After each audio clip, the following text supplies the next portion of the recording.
Welcome back to the Comics Aficionados, live right here on Think Critical YouTube. Gonna have a fantastic show talking about the comic books and comic book shows and all the fun stuff going on. We will have Jim. He's running a little bit late, but he really should be here any moment now. But just a fantastic week all around to talk about the nerd stuff. The NFL is kicking off next weekend. We've got college football this weekend. It feels like the world is almost right again, Dylan. Yeah, I can't wait for football to start off next week. Well, very nice. Now, are you going to show people this book that you got? Oh, Metabarons. What me and Sully, two cultured individuals, were talking about. While Wes is like, I've never heard of this in my entire life. Never read it. Yeah, I said that. I said it's European, man. Yeah, it's European. Yeah. It's a band dessinée, man. Not just a funny book. Yeah. Did you say Metabarons, Dylan? Yes. Yeah, I just read through Metabarons. Metabarons? Yeah. Wes is like, what is that? He's like, is that a K-pop Demon Hunters That's not what I said. thing? I What said is I haven't going on? read it. I said I haven't read it. No, it is kind of like hard to find. I've found, like when I've recommended it to people, they don't know what, they're like, well, I've never seen that. What is that? And then you go, oh, let me find one for you, and it's like, oh, it's a little bit tougher than you would expect. But Yeah, $60 really, on really eBay. gorgeous. Which one is that? On eBay. It's the Metabarons. It's the first Oh. one. It's not the. I saw their second cycle and stuff. I haven't gotten any of those, but I just got the first one. It was really good. I Is just that read the through all of Travis Terrest one or the? No, I'm looking for that one. To be Okay. honest, that's gonna blow my mind. Yes. it. That's what we're But talking every about time for sure. Dylan recommends I get a book or I like a book, it ends up being $500. So I'll probably Well, this check one's one out. 60. Uh-huh. $1,600. Yeah. I was looking at perhaps getting myself a copy of Cobra the Last Laugh out of my price range for a comic book. I warned about that last time when, like, a while ago when we did like our best G.I. Joe stories, and that was the one I brought. I warned. I said this hardcover is incredibly expensive now because I got it right before that happened. I got my copy for like $38. Now it's like minimum $200 if you want that hardcover. It's ridiculous. It's a nice. It feels hardcover, like though. another misremembering moment because I still remember you recommending K-pop Demon Hunters, and that never happened. And I don't remember you caging that don't look for this Last Laugh book because it's too expensive. Hell, you can go back to that stream when we did it. And you'll see that I say that. I believe you. I was proven wrong definitively. It was Sully that recommended K-pop Demon Hunters. I actually watched that. And It think is so. surprisingly good. There's like some Streisanding going on here. Like I don't even Netflix. I haven't watched Netflix since Cuties, man. Oh, jeez. I need to leave the stream now. Yeah, I feel like the stream is gonna get raided, and I don't know that I want to be here. But you finally watched K-pop Demon Hunters. Clearly a movie not made for you. Absolutely. But it's good. It's a very, very good movie. I recommended it to my girlfriend's daughter. She's like 13. I figure it's not inappropriate. Absolutely It not. is absolutely in her wheelhouse of stuff that she would like. And, it's good fun. Yeah. Aaron won't even watch it. I want to review it on I'm watching the it Geek Fest. today. I'm watching it today. Are you having friends over? Are we getting pizza? What's going on here? No, I'm gonna throw it on while I do some stuff, and I'm gonna. Just, So you're just waiting for the doc seal of approval. once Doc says he's in, I'm like, you know what, there might be something to this.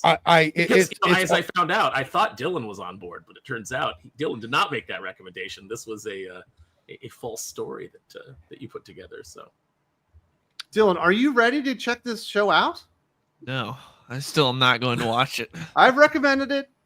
Doc has recommended it. Sully swears by it. Jim loves K-pop Demon Hunters. Check. Maybe it's because we're care. boomers, Jim. I think he's holding stuff against us because we're too old. No, I think that he probably thinks it's because he's male. That's what he probably thinks. But it is really good. It is really It good. is. There's Yeah, it lots is. of stuff in there that absolutely applies. That I think is universal. That you can relate to. That I think that's why the movie works. Most of the people that I see liking it is like a combo of like really young girls and then really old guys. So it's kind of scary. But it's surprising. But most people do see it. It's surprisingly, like, most people who see it that are older are surprised how much they do end up liking it, that they go into it very, wary, but end up really liking it. And you should give it a shot. I was only marginally skeptical. I'm like, I don't know. I mean, like, look, I don't mind the animation style. And now, again, like every other manga, anime, anything like that, I don't remember a single one of those characters' names. Not a fucking chance. No, you can tell me what their names were right now, and I believe you regardless of what names you said. Well, I think one of them's Rumi, but that's besides the point. You could be right. But I believe this is what it is, Jim. Remember what, like, back in the day when you were a kid, there was one channel. When I was a kid, there was 3 channels. And everybody had to watch the programs that were on. So even a girl's show like Strawberry Shortcake would have some elements in it that her brother could watch and not be bored. Yeah. And I think that's what they nailed here. Yeah, back in my day when we all loved Buster Keaton. Exactly. And we were fixated on the radio show. Tap dancing on the Empire State Building, doing all this stuff, right? Yeah. But no, you're right. You did get forced to watch everything, but and some things were okay. Strawberry Shortcake, not so great. But she was fighting Satan in the first episode, dude. Come on. Or wait, was that Rainbow Bright? One or the other. That might have been Rainbow Bright. I think that's Rainbow Bright because I think I've heard Neon mention that. Yeah. So AL knows the characters. It's Mira, Zoe, and Rumi.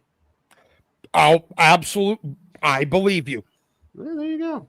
Wasn't there a My Little Pony movie? And I don't mean like the current My Little Pony that a bunch of weird dudes are into, but wasn't there a My Little Pony movie back in the 80s where they fought Satan? Yes. Maybe. I remember watching the Care Bears movie and thinking it was pretty dope.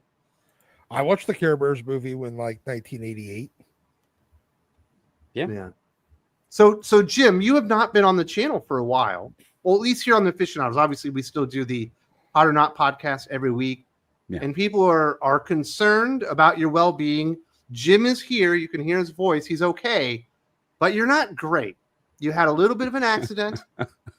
Yeah, I'm not. When you I'm explain not this, people aren't going to believe you, but then they're going to realize it's Jim, so this must have actually happened. Yeah, maybe it has been a while. So maybe there's some that, some newer people who don't realize that my life is a cesspool of bad luck and disaster.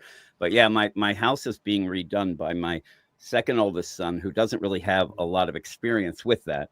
But in the meantime, I have a recording deal that I have in the basement. And the one day I was coming down, 2 weeks ago now?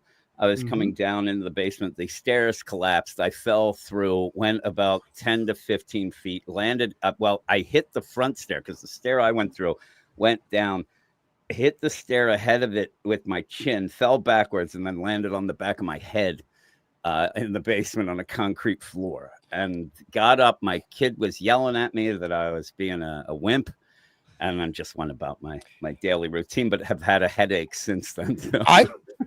Jim, I was about to make a joke that the reason why you were late today is because it takes a long time to move around when a body cast. That is holy true. Shit! Yeah, I felt that would have been accurate. But there's more to this story, Jim. You forgot the part where your hands were full. Oh yeah, I was carrying flooring. That's why we were going down the basement. I was carrying. That's why you weighed so much. The flooring to go. Yeah, I have to add that because people be like, "Look at this fat ass." I had flooring over both shoulders, so it was like these long pieces of flooring going down, and that's what ended up making it crack and went through, and that kind of got wedged. And if I would have held on really well, it would have been good. But the one tilted and then hit me in the nads. hurt my junk as well, and that was actually my biggest concern. But yeah, it was what that you won't be able to have more kids. Well, that is. I keep telling them that I'm not done, but I think I'm done. But yeah. I then I had a headache for like a week and couldn't figure out why. And then somebody mentioned you fell through. I'm like, oh yeah, that's probably why. Jim, can I just give you a small piece of advice? Yes. When you're stepping onto these, when you're stepping, you need to make sure that you're spelling Jehovah in. Yes, yes, I will from now on. Language. I remember it starts with an I. I suggest wearing a helmet at home 24/7. But check this out. Jim hasn't fixed the steps yet, so basically he's got the game Pitfall going Yeah, I on have down to the jump steps. He has to leap There's over the 2 whole steps, so I have even to if he's jump. holding like food. Yeah. And also my dog comes down and sits with me when I record, but I'm afraid she's gonna fall through. So I'm holding her, and yet I'm so stupid that I don't realize I'm literally jumping to a step ahead of these 2 missing ones, and that's gonna go pretty soon, probably. But you know, roll the dice. Now, Dylan, you and some of our younger viewers may not know, but Pitfall was a game on the Atari 2600 starring Pitfall Harry, and you would have to leap over pits and alligators and swing on vines and things of that nature. And starring a younger Jack Black in a commercial for it. So there you go. Oh my God, that's right. Yeah. Yeah.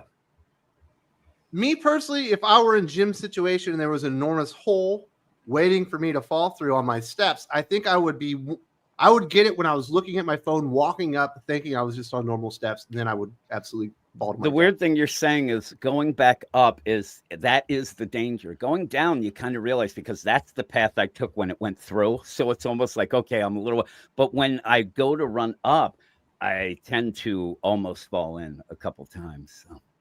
But what I did was I got the cat bed that's really thin and put it underneath the hole. So if I fall, fail safe. I will hit that instead. I should get like a mattress, but then I'll bounce up like a cartoon and then hit my head again on the bottom end, and then an anvil will fall. Put one of those little stumble and put his finger in the open socket, and you'll see a skeleton for a split second. Then Jim's put my hand on wet when he's paint. carrying, and then burn your elbow on the radiator. Exactly. You know, when Jim's not telling you is that when he has to carry his dog, he actually has a cane corso, so it's not even a small dog. He's just got it. That'd be great on the stairs. But yeah, Jim is the reason why Looney Tunes were so dangerous. If you actually do that stuff, you will get hurt. Yeah. So yeah, just you're holding it, you fall through the stairs, you hit your chin on the front steps. The thing you're holding swings down, swivels, hits you in the balls as you're falling backwards, and then you bounce your nugget or your melon off the cement. Yep. Yeah, he already gets nuggets. The melon we were bringing in the flooring because it was raining outside. So I hit down. I'm laying there. I'm kind of, I guess I was moaning a little. And Zach, my son's like, come on, we don't have time for this. It's raining. We got to get this flooring in.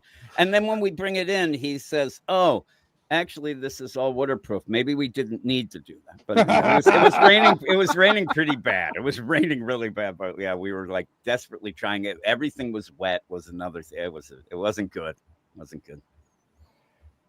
But it's a good story. But yeah. That's the thing. Mid-air, I'm like, can't wait to tell Wes this one. Put a trampoline down there. That would be great. Right, just keep bouncing back and it'd be great. Banging your head, then you come back up like that fucking weird thing in the orc-looking thing from Fifth Element. Oh yeah. And stick your head up through it. Yeah, I'll just do that. Somebody needs to adopt Jim so we can have a safe place to live. Maybe. Yes, it's called a padded room. Yeah, it would be funny because we don't have any furniture in the house at the moment because it's being redone. And as it gets brought in, I see that they're putting all the safety things on the corners just for me. I'm like, oh, is anybody having a baby? Like, no. Wait, no, you live here. I have a question. Are we sure that Jim is not actually, what the hell was that dude's name? Devon Sawa from the fucking Final Destination? We never saw him die. There was a news article, but we never saw it. That's what it is. The Grim Reaper's been trying to claim Jim for years. I mean, we saw Devon Sawa's career die. Oh, yeah. I like Devon Sawa. He was a good kid. Check out The Fan with him and John Travolta. John Travolta in The Performance of a Lifetime as a character named Moose. Directed by Fred Durst. Getting into the comic books, there's a new comic book that came out this week from DC called The Immortal Legend Batman. Jim and I read it, and we tried to review it on the Hot or Not podcast. Dylan, I know you were very excited for this book. What did you end up thinking about it? I liked it. I didn't love it, but I liked it. Like I had a good time reading it, but it's not one that I can say is like everyone will enjoy. But I liked it. That had an interesting setup. So, did you like the way of the Nightwing? Of Dick Grayson being a stunt pilot? No, it was the way of the Nightwing. They had like all these things. They're Oh yeah, basically you're talking about like Voltron the now. way of the Robin and everything. Yeah, I was fine with that. It was a weird book. A lot of weird stuff It happened. felt like it started like you missed out on an issue as you jump in. It felt like there was like a 0 issue that you missed, and then you finally do get caught up. I think it might get better as it goes, as it opens up a little more. Though I don't like anybody whose name is Matt and they only use one T. That's just me. And I don't like that. That's Matt fucking Groom sus. uses Wrong. one T. I don't like it. It's Dennis with a Z. That's the devil's way. is Yes, what I it's think. like Dennis with a Z. Yeah. Just wrong. So it's staying on your pull list there, Dylan? Yeah, I'll check out this first arc, and then if it doesn't win me over after the first arc, I'll drop it. But I like the first issue. But you had just a good week though. Yes, this week was great. A lot of great comics out this week. What do you think was number one? Was it Superman? No, number one for me was Robin and Batman, Jason Todd, number 3. That was I forgot really that book good came out and I didn't get because to it read didn't come out Yeah, on digital. It comes I out didn't next get to read week it. digital for some reason, but it came out. The physical copy came out, but Mm. it's for some reason because I made a video on it and I was gonna get put pages up like I normally do, like in the video, and on Amazon it's like comes out September 3rd. I was like, why is the digital version Mhm. delayed a week? A bunch of them why. are. Yeah. Weird. Absolute Wonder Woman. But it's ended up getting delayed. really good. Tugs at the heartstrings. That's the Great last book. issue. Yep. They nailed the landing. Jeff Lemire still got it because I was a little worried because JSA and Absolute Flash have both been treading water, have not been great books. But this was great. And I was like, all right, he still got it. So I was happy about that. Yeah, I don't know, man. Like I said, I've been reading his Absolute Flash. I'm waiting for a reason to like the book. That's what I'm saying. That and JSA are both treading water. I wouldn't say either of them are bad books, but neither of them are particularly good either. You're just waiting for something to happen. Like each time it's like, don't worry, next issue is when the big stuff will happen. And then nothing happens. Like, don't worry, next issue is the one. You just wait and nothing happens. But this being a 3-issue arc, stuff happens and it's really good. So you got a video up on it right now? Or Yep. are you finishing it up? It's up right now. I just posted it yesterday. Well, very good. Definitely check that out on the Real Comic Book Gamer. Yeah. You streaming any games right now? Not right now, no. There's like, occasionally when I play Counter-Strike, I'll stream that. But other than that, there's like not really any new games. We did just get Injustice 3 leaked though, so that's You excited happening. for that? Not really. We don't really need more Injustice, but we're getting more of that. So Guess what? Superman's So- still a bad guy. Are you guys tired of that trope yet? Whoa. Yeah. That's crazy. So there's like a weird trend where people are just not or playing new games, I guess. They're just going back to the old stuff, doing like retro gaming. Well, games are now super expensive because they were for a while now. They got stuck at $60, and now they're more expensive than that. Now they've gotten to 70. I think Nintendo even is more. I think Nintendo's like 80. But prices are up more, and pretty much every time a new game comes out, it's broken for the first like 3 months. So you got to wait for everything to get patched, anyways. And I generally don't really play a whole lot of new games to begin with. Like there's like one new game a year I play. Like this year, my game was Doom. I played the new Doom, and that was really good. But there's not really any other game I care about coming out this year. And Yeah, last and then year's you- Indiana Jones game. You can't even really play your games offline. You can't just put the disc in and just go to town. no. Like Nope. That's the thing. I they give you a code. you get the physical thing. You open it, and it's a code. Or if you're a console, they give you a disc that you put in, and it starts downloading the game. that sucks. Guaranteeing that your memory, it's like, hey, you don't have enough memory, so you got to go in, you got to delete a bunch of stuff. Or That's if what you install violate Street their Fighter 6. TOS, they can just take your fucking game that you paid $85 for. Yeah, it's getting a dangerous spot for the gaming industry. They're going to bring about another crash if they keep up with these predatory practices. You Because guys need a people are game tired of again. not getting a complete game on day one, getting something that's buggy and broken. People are tired of it. People are tired of the all of the monetization schemes. Mhm. It's coming to a head. And AAA gaming, they're also get tired of being expected to pay all this money for a game that's loaded with terrible writing and preaching and the message. It's all the chicks. Seriously, it's gaming. We need Gamergate 2. The sequel? The sequel. Game. Sully's about to get bombed. Yeah. The gate He lives- thing. He lives like right gateman. next to a train depot or something. Gatekeeping. Yeah, it was like the train goes by, and I'm like, I'm trying to moving boxcar every week. trying to say something, and it's like To clarify, by the way, because someone in chat said Google says Injustice 3 not official. 2 of the voice actors working on the game were at a con this week, and we're like, I'm working on Injustice 3 right now.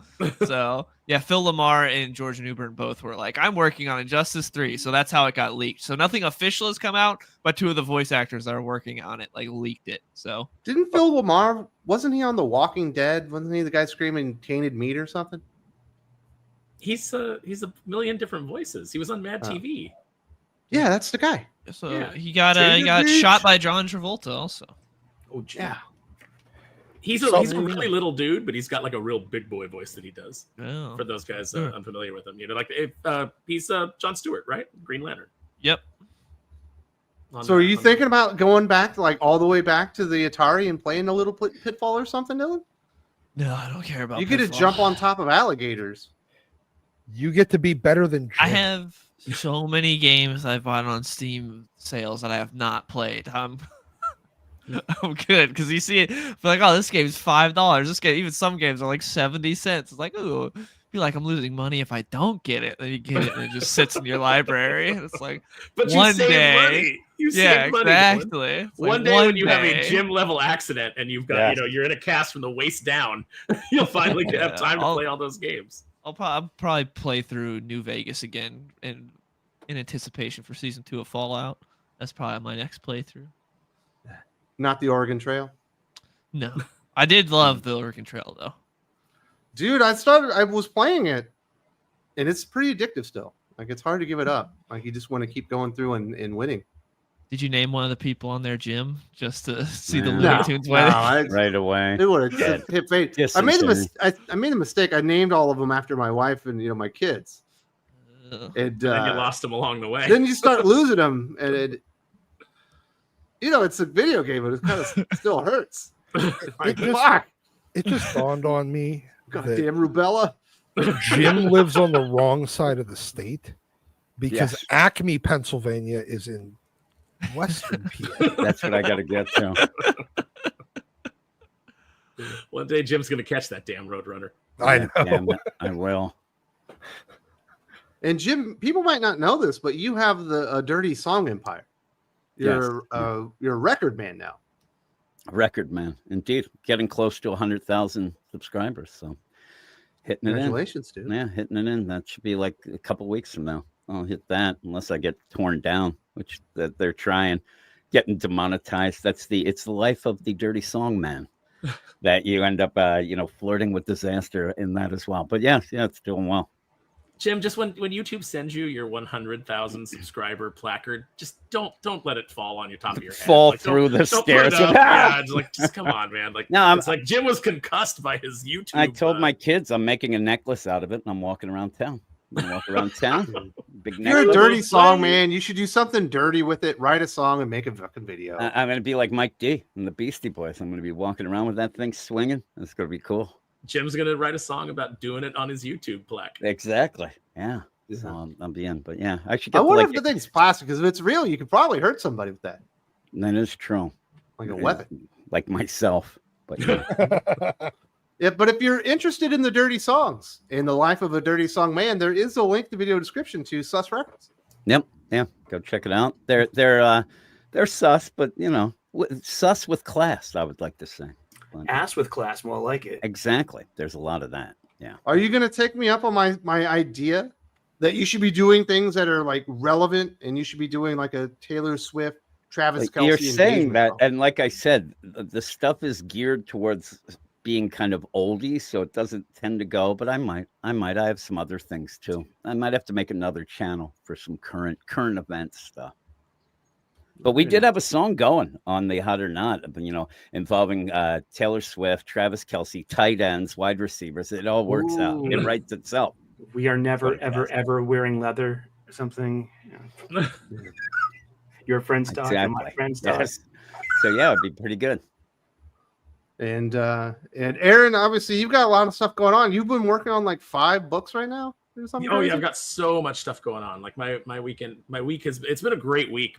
It's you know what they say is if you just what's the saying? If you just stand by, eventually you start to see the bodies like flow past you in the river. That's kind of been my week. I've just had my head down. I've been working. I've been watching some spectacular failures from people who thought that they were the very, very best. It's been good, but yeah, I'm working on like 5 books. Lots of stuff to do, lots of stuff to announce. Just I'm not allowed to yet. So it's been fun. Dylan, can you explain that analogy he used? Because I've never heard that one. Dylan, explain to Wes what an analogy is. There's a river with bodies flowing by you? I've heard Neon use the quote, and I've heard it prior to that, but I can't remember the exact quote. But it's like if you just abide, eventually the bodies of your enemies will float down the river. Okay. I didn't realize you had enemies. That's tough, dude. I mean, it's like not everyone gets to be universally loved like me. Yeah, well, you got it. You got it, kid. That's true, Wes. You don't have a single angry Stan out there, do you? Nope. That I know of. By the way, thanks to Wes, I finally understand why people say that people are Stans. I never put the connection together that it was from that Eminem song. Oh, really? Yeah, I never put that together. And then Wes mentioned the Eminem song. Do you need Dylan to explain it to you? Holy crap! Yes, I needed Dylan to come in and go, you see, Aaron, Eminem wrote this song. Eminem was a rapper. And I'm like, I know that part, Dylan. You got any big appearances this week? You going to be over on World Class or anything? I don't know. I reached out to Jeff to see what he's doing this week. Also, I've got to send Doomface to the printer this week, so we've just got to check print files and make sure all of our everything's in a row. So, by the way, guys, if you have pledged to kneel before Doomface and you have not sent your backer kit back in, I can't talk today. You've not sent your backer kit back in, please do so, so that we can just make sure that we're getting you everything that you want on the campaign, and so you don't miss out on anything. Very, very good. And the campaign is closed. You can't back it anymore. No, you can still back it. And if you reach out to me, I don't know, man. I went to Kickstarter. It said it was closed. Well, it says it's closed, but it says it's available for late pledges. I can also just send you the direct backer kit link if you want to. Yeah, I'll post that in the chat, actually. Oh. Well, I'm sorry. I removed the link in the video description because I thought it was over. Oh, well, thank you, Wes. Maybe you should have asked me. Dylan, explain to Wes how campaigns work. I will never get it. Who else we got? We got Sully. Did you love everything this week? Because I thought this was the worst week of Marvel comic books I've experienced in a very long time. Gosh. I mean, I get into fights with Jim Weekly over this stuff. Because I'm liking Amazing Spider-Man, and he effing hates it. Didn't come out this week. What are you talking about? What was that last week? Yeah, this week was X-Men, Avengers. Yeah, Incredible Hulk, though. War. Me and Sully fight. It's Sully telling me how much he loves things and me telling him he's a moron. That's our fight. It's very one-sided. I mean, Jeff was pretty disappointing. Come on, I mean, geez. But Avengers was pretty tight. I love the Karami art, and that was pretty good. What else came out this week? Oh, that X-Men book, Tooth and Claw. I'm really liking this. Alex, what's his name? Paknagel. I mean, that was a really good. That's got to be the best X-Men comic I've read in a long time, and because I like. It's just character stuff. I love Magneto, and it's got a spiritual angle with him talking to his rabbi, and then the Beast story. I mean, that worked for me because it had none of those annoying kids. It didn't have any of the Morrison characters. It was just really stripped down and basic, and it worked for me, and I really enjoyed that. That was, and Jed McKay's X-Men this week was pretty good too. You gotta say. I disagree. Oh. Yeah, that's about it. This is what I deal with, Doc. Can you believe this? Every week. No. This is absurdity.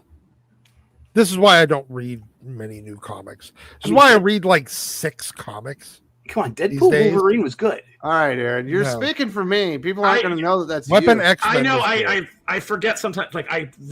I do this, and then I also have it on my phone, and sometimes I forget which one I'm doing. I didn't write Black and White Volume 3. No, Wes did not write Black and White Volume 3. I wrote Black and White Volume 3. I mean, West Coast Avengers wrapped up issue 10, and it landed so flatly. So if you want some negativity, there you go. Dude, like the book was never gonna land anything but flat. They made a book about the West Coast Avengers in 2025 that had, what was it, fucking Blue Bolt as like the main character of it. How was that going to end any other way? I think it was Iron Man. No, there was an Iron Man in it, Uh-huh. but like the audience insert character, the one that the whole story revolved around, was that Blue Bolt's fucking like rehabilitation. Yeah, Killer Watt. Whatever the hell that guy's name was. Mm-hmm. And an Ultron that was now a good guy. Yeah. Well, he created a cult, so he wasn't a good guy. We know, because it's hey, the bad guy turning good doesn't turn good is the most cliched plot twist. Right. I mean, really? Is it that big of a surprise? Well, did anyone like Mortal Thor this week? No. Is it just like they paid the guy for his layouts instead of actual pencils, so he just doodled what the book was supposed to look like and left it there. Also, they come back with these new number ones with the same creative team, but yet have slow first issues, which makes no sense. No sense at all. I thought it was pretty gory for a Marvel book. Yeah, near the end. What they should have done with a book called Mortal Thor is just some random dude whose parents thought it would be cool to name their kid Thor, carrying the hammer around, and he's just kind of like a fat kid that has no strength at all and is just kind of lugging this hammer around. The hammer will hit people hard, but every time he gets hit, he gets like borderline murdered. They're thrown into a locker. Yes, and they just bully him. Yeah, that's not what Mortal Thor was. But Al Ewing should have been. Has a real problem with making his books boring out the gate. Yeah, did not really go in many places. So I wouldn't say I was disappointed because I didn't have any expectations, but it certainly lived up to my low expectations, at least in my opinion. Does nobody open with big action anymore? Like, at least give people a big set piece, like right at the beginning, that they can get invested in and be like, oh, what's going on here? This is exciting. No, because it's all designed to be adapted into a Netflix series. And they only have a small budget. That's the Chuck Dixon blueprint. He said everything should start with action. They don't believe that anymore. Yeah. Everything should start with exposition. Walking around, meet the neighbors, have a meal. You know what I like is I like when a book opens with a good 10 pages of just thick exposition on the world building, so that they're just like front loading it. Just like, remember the Green Lantern movie where it was like you sat through 10 minutes of them telling you about the Green Lantern Corps before showing you, and then we spent the rest of the movie waiting for Ryan Reynolds to catch up to what we already knew. And it was just boring as hell. And the only time you sat up in your seat is when they got to Oa. And you're like, you should have opened here. Interesting stuff. We do have some new backers on Think Critical Patreon as well as channel memberships. Definitely need to give a huge shout out to Smiles Brown, aka Red Solstice, protector of Ashfall, upping the tier level to go into the Doc is Right tier. Thank you very much. Huge thank you to Blue Cat Jen, aka Echo Lumen, the protector of Resident City. Hope you are enjoying all the exclusive videos and podcasts. And finally, thank you very much and welcome to the family to Ronald Easterday, the Chrono Ghost and protector of Ashbourne. If you're interested in supporting the channel, backing us on Patreon or channel memberships, there are links in the video description. You get a name, you get a city to protect, and you get lots of awesome podcasts featuring most of the guys that are right here. I got a podcast, I guess, with everybody but Dylan and Sully. Something like that. But something like that. Sully and Dylan fill in every once in a while. So you get that too. For me. Yes. When Jim falls down the stairs and it's like, all right, calamity. He's not medically cleared for the podcast. They're my Christos gauges. When calamity calls, I answer. Hello. We do have some peoples. We've got the best around 95. Jim's life is like a Groundhog's Day of the Final Destination movies, but he keeps cheating death. Also, I don't know how I feel about JT Robin Batman art. Dustin Nguyen? You don't like Dustin Nguyen? It is not typical A different comic style. book art, though. Yeah. It's a different style, but I like it. He does some really good stuff in this 3rd issue. I hate the design of the Robin costume. I'm a big fan of Robin costumes, and that just fails. No thanks. It's kind of boring. And Not you want enough him little wearing kid Daisy leg Dukes? for you? I got the first issue, and I like the whole watercolors kind of look to the art, but it was like it didn't grab my attention, and I didn't come back for issue 2. No thanks. Did you read the first series, Robin and Batman? No, I didn't. That was really good. Okay. About Dick Yeah, Grayson? with It Dick was Grayson. better. In my Okay. opinion. Yeah. So I'll check that out. I don't know, Jim. Are you just cheating death in a Groundhog Day movie? Is that what Maybe. we're witnessing? I think I died already. I'm just here. I'm the ghost guy. It's like the Sixth Sense. Yeah. Yes, you're We're talking. just waiting dead. for the reveal. We never get a face reveal for Jim. He's actually No, a that's brain why. in a jar. Hooked up to That'd it. be awesome. Hooked up to a If that Commodore was the VIC case, 20. I'd show it. Yeah. But the art in Robin and Batman from Dustin Nguyen is definitely not typical superhero art. So It works well with the Black Label stuff though, and Elseworld thing, because it gives it that different look. So you get that play. So I don't mind it in that. No, I think the art's fine. I think it's pretty good. I didn't even realize the book came out this week. No, I know. Me and you both read digital, so AL says that Jim is only dead inside. that is true. That's very true. Sean Sutton 69.9 celebrating the return of Jim and Alien Earth Sucks. That's my new project. Jim and Alien Earth Sucks. It's the new thing I'm working on. That's the next channel. Yes. Man, everyone's so glad to have you back, Jim. For some reason, you think because 2 people have said bad things about you in the comments that no one likes you on the channel, or the viewers don't like you on the. It on the is show. true. Well, also on our Hot or Not, I tend to get a little ballistic at points and start screaming at you. So who knows? I don't know what people think. I might yell at call you a me? moron sometimes. I did say I was going to develop my whole project to develop a thing where I can punch the screen and it hits you in real life so that I can end up punching you during the show. But, I didn't feel like you meant it. Oh, I meant it. Oh, I meant it. Well, that was probably when we were talking about Spider-Man. I couldn't take it. But no, that Spider-Man book's kind of good right now, Jim. No, you're settling. As I said on the show, you're settling. You are. It is a regular 5, but because everything else is a 3, you think it's an 8. That is it. Well, that's what you have to. to do if you want to believe, if you want to proselytize that comics are good now, comics are great. You've got to you've just got to bring your bring the bar I never down. said ASM was great. I just said it's kind of good. Like it. No, feels right. I'm just saying getting that, better. there's we're still saying that the industry has a long way to go. But to kind of like get back to the levels of quality that we were used to when you were getting books where like everything was a banger. But if you want to believe that everything is great, then all you got to do is just lower your standards, and just grade everything on a curve. So you go like, hey, this is awful, and this is not completely awful. So that's good. That becomes the new standard. It's because, Wes, it's because I'm reading things in a more esoteric way of getting and unwrapping the layers. Everybody should have seen this message Wes sent me about how he looks at comics in just a little bit different way than I do. The biggest bunch of horse shit I've ever seen in my life. And then I fell for the bait and started arguing it. While I was sleeping. Yeah. Oh, I just kept going. The fight remained going for hours. It just kept going.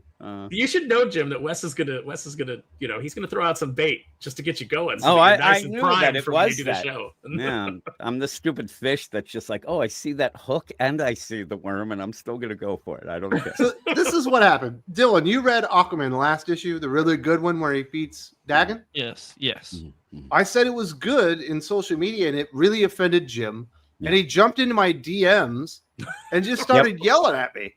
And I said, this feels like I didn't earn it. So I was like, I'm going to fuck with this guy. And I was like, the problem is you're reading the book on a basic level. I'm looking at it more from an esoteric level where the blue represents Aquaman's divide. And I went on for a while. And then I went And I on even fucking hit longer. send. I turned my fucking notifications off and went to bed. I was like, eat on that. That'll keep your mind occupied for hours, Jim. See, this is Fucking why me. this is why Jim's always hurting himself, is because he's on his phone and he's just like typing these furious Yeah, and then I'm responses. falling. And he's falling off A the edge truck. of buildings, and you know, it's like he doesn't know where he is. Exactly. Yeah. But that yeah. Aquaman issue was fucking good. No, it was okay. Here's the thing, and I explained the idea of it. The series I love, but the ending with Dagon, who was barely set up, then ends up becoming a full-out Cthulhu monster, then blows up. Then there's that ball that Aquaman says, oh, this is how he controlled the blue, crashes it without even telling what it is. Aquaman was dead for one page. Nothing ever was able to settle in and actually have any weight to it. And then at the end, they have a hero's pose while half of the Aquaman family is dead. Which you figure they're going to be back. You've been reading League of Comic Geeks too much. It was That's what all they pomp said. and circumstances. It was all wow moments, which is fine. It just didn't have the weight that it should have had. And I said, it's still okay. It just was a bit of a disappointment for leading all up to that, to have these wow moments that didn't really have much weight towards But them we and know what the behind thing them. that was inside of him that he was using. That's the pearl that was brought to Atlantis. Exactly, in the but first we issue. never actually found out anything about that, or even even the idea. Remember, at one point, Aquaman says to Nemo, hey, I'm missing my wife. He goes, is she a redhead? Yeah, I think I saw her. And then they go through a They put her portal, on and the all of a trail. sudden they're there. He goes, we're going to go through the whirlpool hyperspace. Boom, they're there. There was nothing that led to this final issue or that final issue that had weight to it. It just felt like, to me, it felt like it wasn't his fault. It felt like they told him, you got to finish this up quick because we have other things going on. And I think all of his things are going to get even better as they go on. But it just ended up, it was a weird issue that things just happened. And while you were like, oh my God, Aquaman died, then he's back. And then, oh my God, that happened. And everything happened way too quick in one issue to actually have the weight behind it that it should have had. That's all I said. And then you All started I'm with saying your is when he horse shit. DM'd me, he didn't use that tone. No, he was Actually, very I rude. would say to you that you can't get tone over like a DM, but you certainly got my tone because you got it. You called It's me the an tone asshole. that Sully, unfortunately, hears 3 times each week. Sully will sit there and he'll wax poetic about Yes. a book. And this is so great. I like this. And my response is, you're a You're a moron. moron. And it's just like, hey, I don't object to that, but it's like, It's taste more or of a taste. joke with Sully. Yeah. Not with Wes, but with Sully too. I did have you convinced about something with ASM though. I ended up It's talking true. about it. Jim's got a really good theory because he's noticing the little stuff that, like, Well, and that's a it theory tells. that everybody has with that ASM. It's Mhm. not, quite my theory, but the But- thing about, Ben Reilly and things might be Right. So, Those, I But- mean, Sparrow, you watched Alien Earth. Does it in fact suck? I've watched the first 2 episodes. It's complicated. There's some good ideas there, but I don't want to get too much into spoilers, but there's some good ideas there, but there's also there's a huge problem when you do these shows and things like that, where you stop making the alien the threat that it should be. The reason that the aliens are scary in the original movie is they can be killed, and especially in Aliens, where you've got the colonial marines who are a bunch of badasses going up against them. They can be killed, but the problem is they explode in this shower of acid. So if you're in space, it's burning through your hull, it's burning through components that you need to survive. It's a larger problem, and Alien Earth kind of nerfs that pretty much right out of the gate. So I'm waiting for the rest of it to turn up on Dockbuster Video, and then I'll probably watch the rest of it. But I was at a friend's house and I caught the first 2 episodes, and it's not. I mean, there's some really good stuff there. There's good set design. There's things to appreciate about those first 2 episodes. But overall, I don't think it's going to be satisfying. I think it may indeed suck. All right, Dylan, what do you think? Is it on a suctitude level? I've seen the first 3 episodes, and I thought episode 3 is much better than episodes 1 and 2, but I haven't seen episode 4, and that's the one I've seen people complain about. So I don't know what happens in episode 4 that causes everyone to get very upset. So, but that's what I've heard since episode 4 came out. I've seen a lot of people complaining about it. So I guess something happens there. But I thought episode 3 was the best one yet, because I thought the first 2 episodes were just okay. Visually, it looked really good. Like, they got the visual look of the movies down. It looked great. You could see the production value. But the first 2 episodes were just whatever. Episode 3, I actually enjoyed. Some stuff happens. It was pretty good. But I haven't watched episode 4 yet. So you got to say I got to tip over into that third episode to see the good stuff. All right. Yes. Fair. Yeah. I was a little Very distracted nice. during the first 2 episodes too, so maybe it didn't have the. Was the it by weight her that- stupid haircut? The stupid haircut is a problem. Why does every alien, just because Ripley was so iconic in those first 2 films, why do they think that every alien movie has to have a lead with a girl with a woman with black hair, short black hair? That haircut. Also, I found out that's Kyle Chandler's daughter. I didn't even realize that until I was looking up the cast. It's like, oh. Oh, Very good. Well, speaking of TV shows, in a couple of episodes in, we did get the new Peacemaker. We talked about it a little bit last week, and I had to go watch it, because I just can't take Tommy's word for it. And yes, there was gratuitous amounts of full frontal nudity.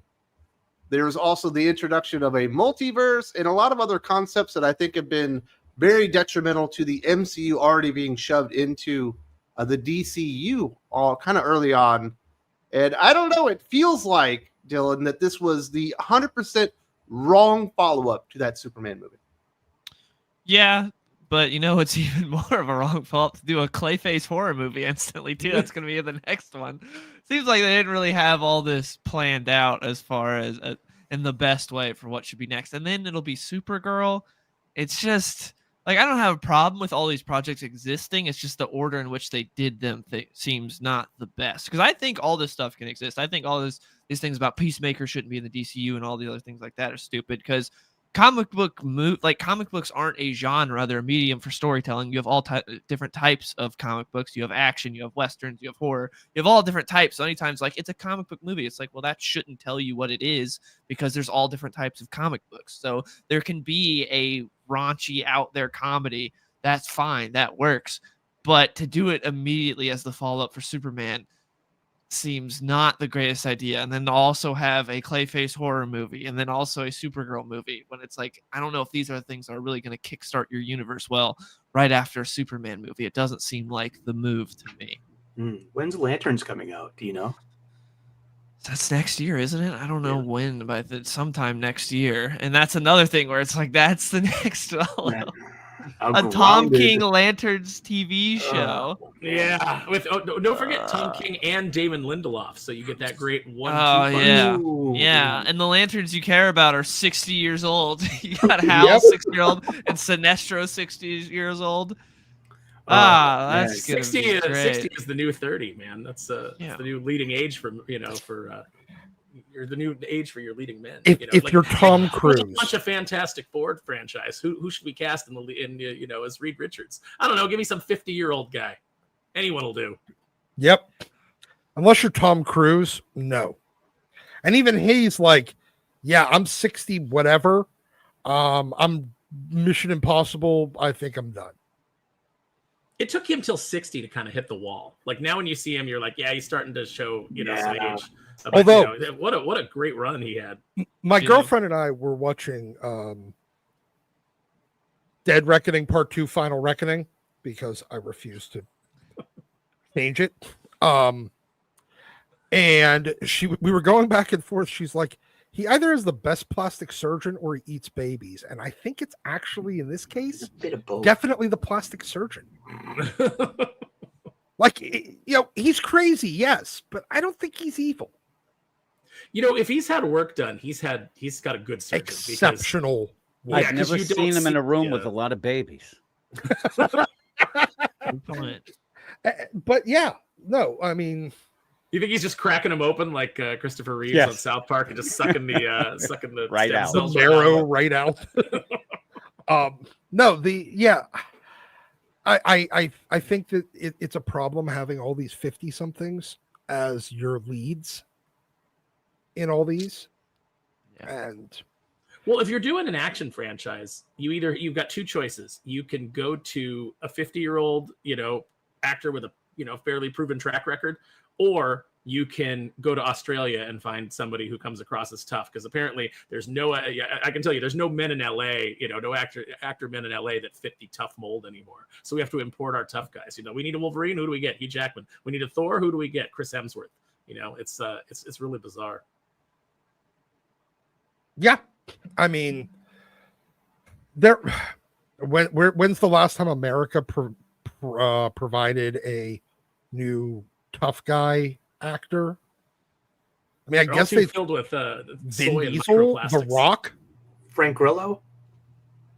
Okay, Frank Grillo. Oh, These who's are the all guy those that plays guys in Punisher? their Grizzled 50s. Yeah. Again, all 50-year-old dudes. Yeah, Bernthal. Bernthal's pretty good. Yeah. probably. Yeah. But He's also, like 45, so Yeah. not 50. Like, yet. because he's almost 50. I mean, because he was in what? Fucking LA Confidential. And oh my God, he wasn't he? yeah, and he was like maybe, so he's probably 50. He's not 50 yet. He's close though. He's in his like mid 40s. He's not that much older than Joel Kinnaman, his son in the DC universe. So why do they even need to attach this thing to the DCU? 49. Why don't they just run it like Daredevil used to with the MCU Mhm. going on, and you have a side universe where you can do the hard R-rated stuff, but not tie it into your family-friendly big universe that you just launched with Crypto and fucking Superman? Because it's James Gunn's baby. He loves Peacemaker. Like, he's doing this just because he loves John Cena so much because they got along so well and had so much fun on the Suicide Squad. So that's why he wanted to keep going with this. And he had a lot of fun with the first season. And I have no problem with this connecting with the DCU. I just think the release order is the problem. Because I think you can have all different types of projects in the DCU. That's fine. You can have all different things of varying genres. I have no issue with that. This raunchy comedy, that's fine. It's just the release order of it. Having it right after Superman is a bit of an issue. Especially because the reason that Superman came out so early, like left theaters came out so early, was so that you could watch it before you watched Peacemaker. And it's like, oh, these are very totally different. Like, this is as wholesome as James Gunn can get is Superman with all the middle fingers. that's what you get. And then he's got to go right back into his, that sense of humor of his, like going for like sex jokes and drugs jokes and over the top. Like what did Peacemaker do this last episode? He cut up, he murdered himself from an alternate universe and then had to dispose of the body. Like, oh geez. I mean, that's kind of funny. But it's already introducing the multiverse, which has not been kind to other shared superhero universes, before the second movie comes out. I mean, we already had that in season 1, though. His dad had that room, so we've already had the multiverse. This isn't anything new. Yeah, but that's why I'm saying it didn't even need to connect, because you're already adding the elements that will kind of water everything down, and you can kill whatever character because we'll just grab something from the multiverse. As long as you're not constantly going to that well, it's fine. That's the problem, because the multiverse at first people liked in Marvel. The problem was they kept going back. Every movie was the multiverse. That's the problem. As long as they're just like, all right, here's it for this season, then we're not going to touch it for a while, then it's fine. It's just you can't keep going back, so then it gets overused fast.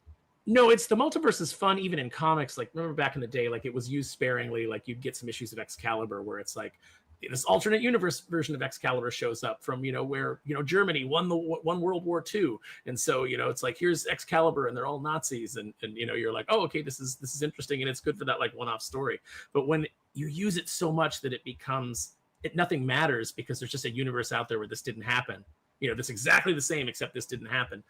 Oh, this character gets killed, we can just bring him in from another universe. When you start playing around with that, you lose all the stakes. And especially when you do, you hire a bunch of Rick and Morty writers and they come in and they invalidate your entire universe by saying that, like, no, this is the sacred timeline and Kang's been controlling everything. And none of the characters that you've loved have had any agency or any of the decision-making power in their own lives. It was all just designed by Kang. You just completely sever the audience's connection with anything that's come before or anything that's going to come since.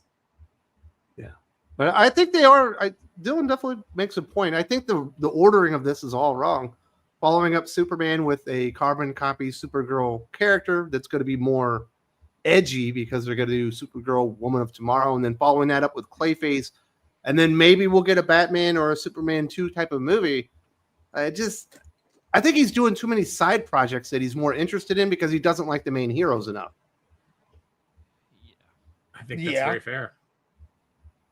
I mean, he just talked about how he's having trouble making the Authority come together.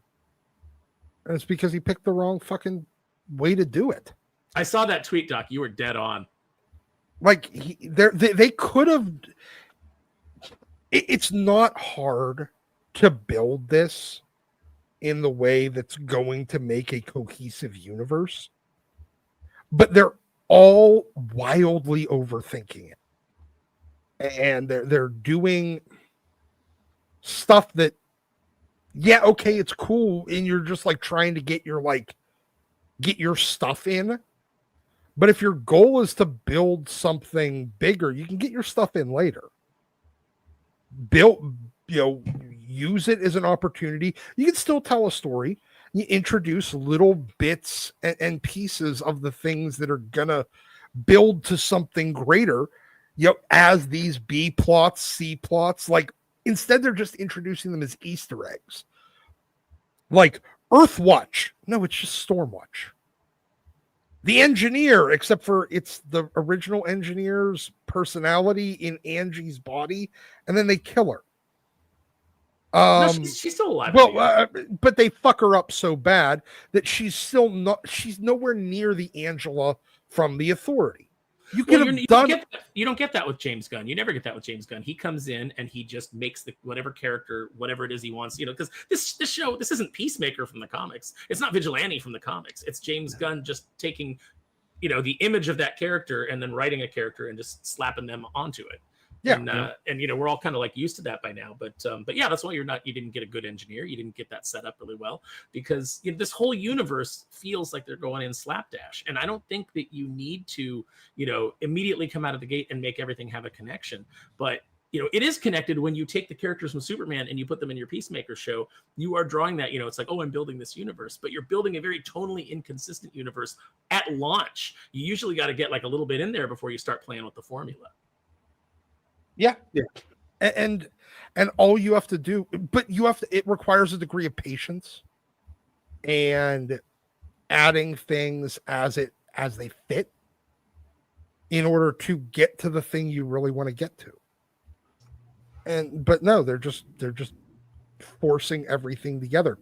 Right. And I feel like this is going to end up being the same situation as the DCEU, with them making a sprint to the Justice League, but while simultaneously having so many fucking side quests going on of shit that's not gonna connect.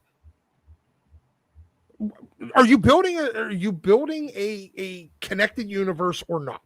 It's just that simple, because none of the rest of the stuff really works with it. If you're going to do a Clayface movie, you got to do it so that it somehow connects to fucking Batman. I think that basically this the way that it's set up like a buffet is the way that they're kind of going forward with it. Like, hey, you want some raunchy comedy? We got it right here with Peacemaker. You want your wholesome superhero movie? We got it here with Superman. You want your horror thing? We're doing a Clayface horror movie. And it's like, it's a weird buffet that it's as if you went in and they had a dish from every land, but no consistency overall. Right. You're just, here's some spaghetti and here's some Chinese noodles and here's, this and here's that. And you're like, well, is there any orange chicken to go with the noodles? No, no, you're not getting that. We have this, we've given you a little bit of everything. And I don't know. I mean, it's going to be interesting to see if that works. I'll tell you everything that's going on with Peacemaker. I see a lot of people are posting clips from Zack Snyder's Justice League online.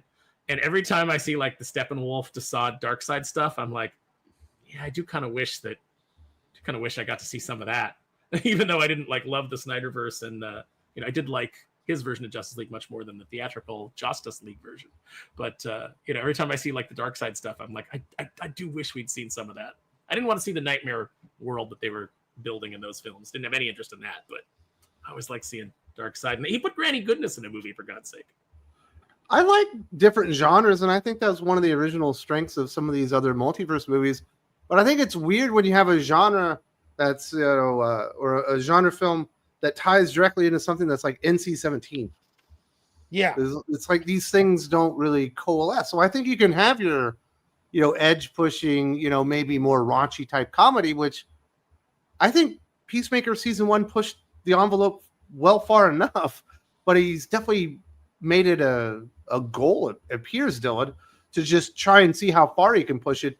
The problem is he's in charge, so there's nobody over him to go like, okay, yeah, we're gonna take out the orgy scene. We'll imply that an orgy happened, but we're not going to show all the dong. We're not going to show all the people doing what they're doing that you have planned here, because it's just a little bit too far. And I think he needed somebody, or needs somebody, to be up there and rein in his worst instincts as a creator. Yeah, I said this about Peacemaker season 1, where it just seems like on the TV shows, because I enjoy most of his movies, but Creature Commando sucked. Season 1 of Peacemaker was okay, and so far I haven't really cared for Peacemaker season 2. So for when it comes to TV, I don't really care for James Gunn, and I think that it feels like there's not really any quality control, because it feels like a lot of the times in the movies, most of his jokes hit. He has a pretty good success rate, but in the shows, it's just constant jokes that are not funny and don't hit, and it's just like a million miles an hour. It's like there's just no one quality checking any of this. It's just everything's fine. And Peacemaker season 1, there was no one holding them back either, because they were trying to court James Gunn to be like, hey, remember when Disney fired you when you got canceled? We love you here. Do whatever you want. And so they let him do whatever he wanted on season 1 as well. So this isn't anything new, and it's a shame, because if they did have someone there to help to try to quality check this stuff to make sure it's at least decent, but no, it's just he does whatever he wants, and it's not very good.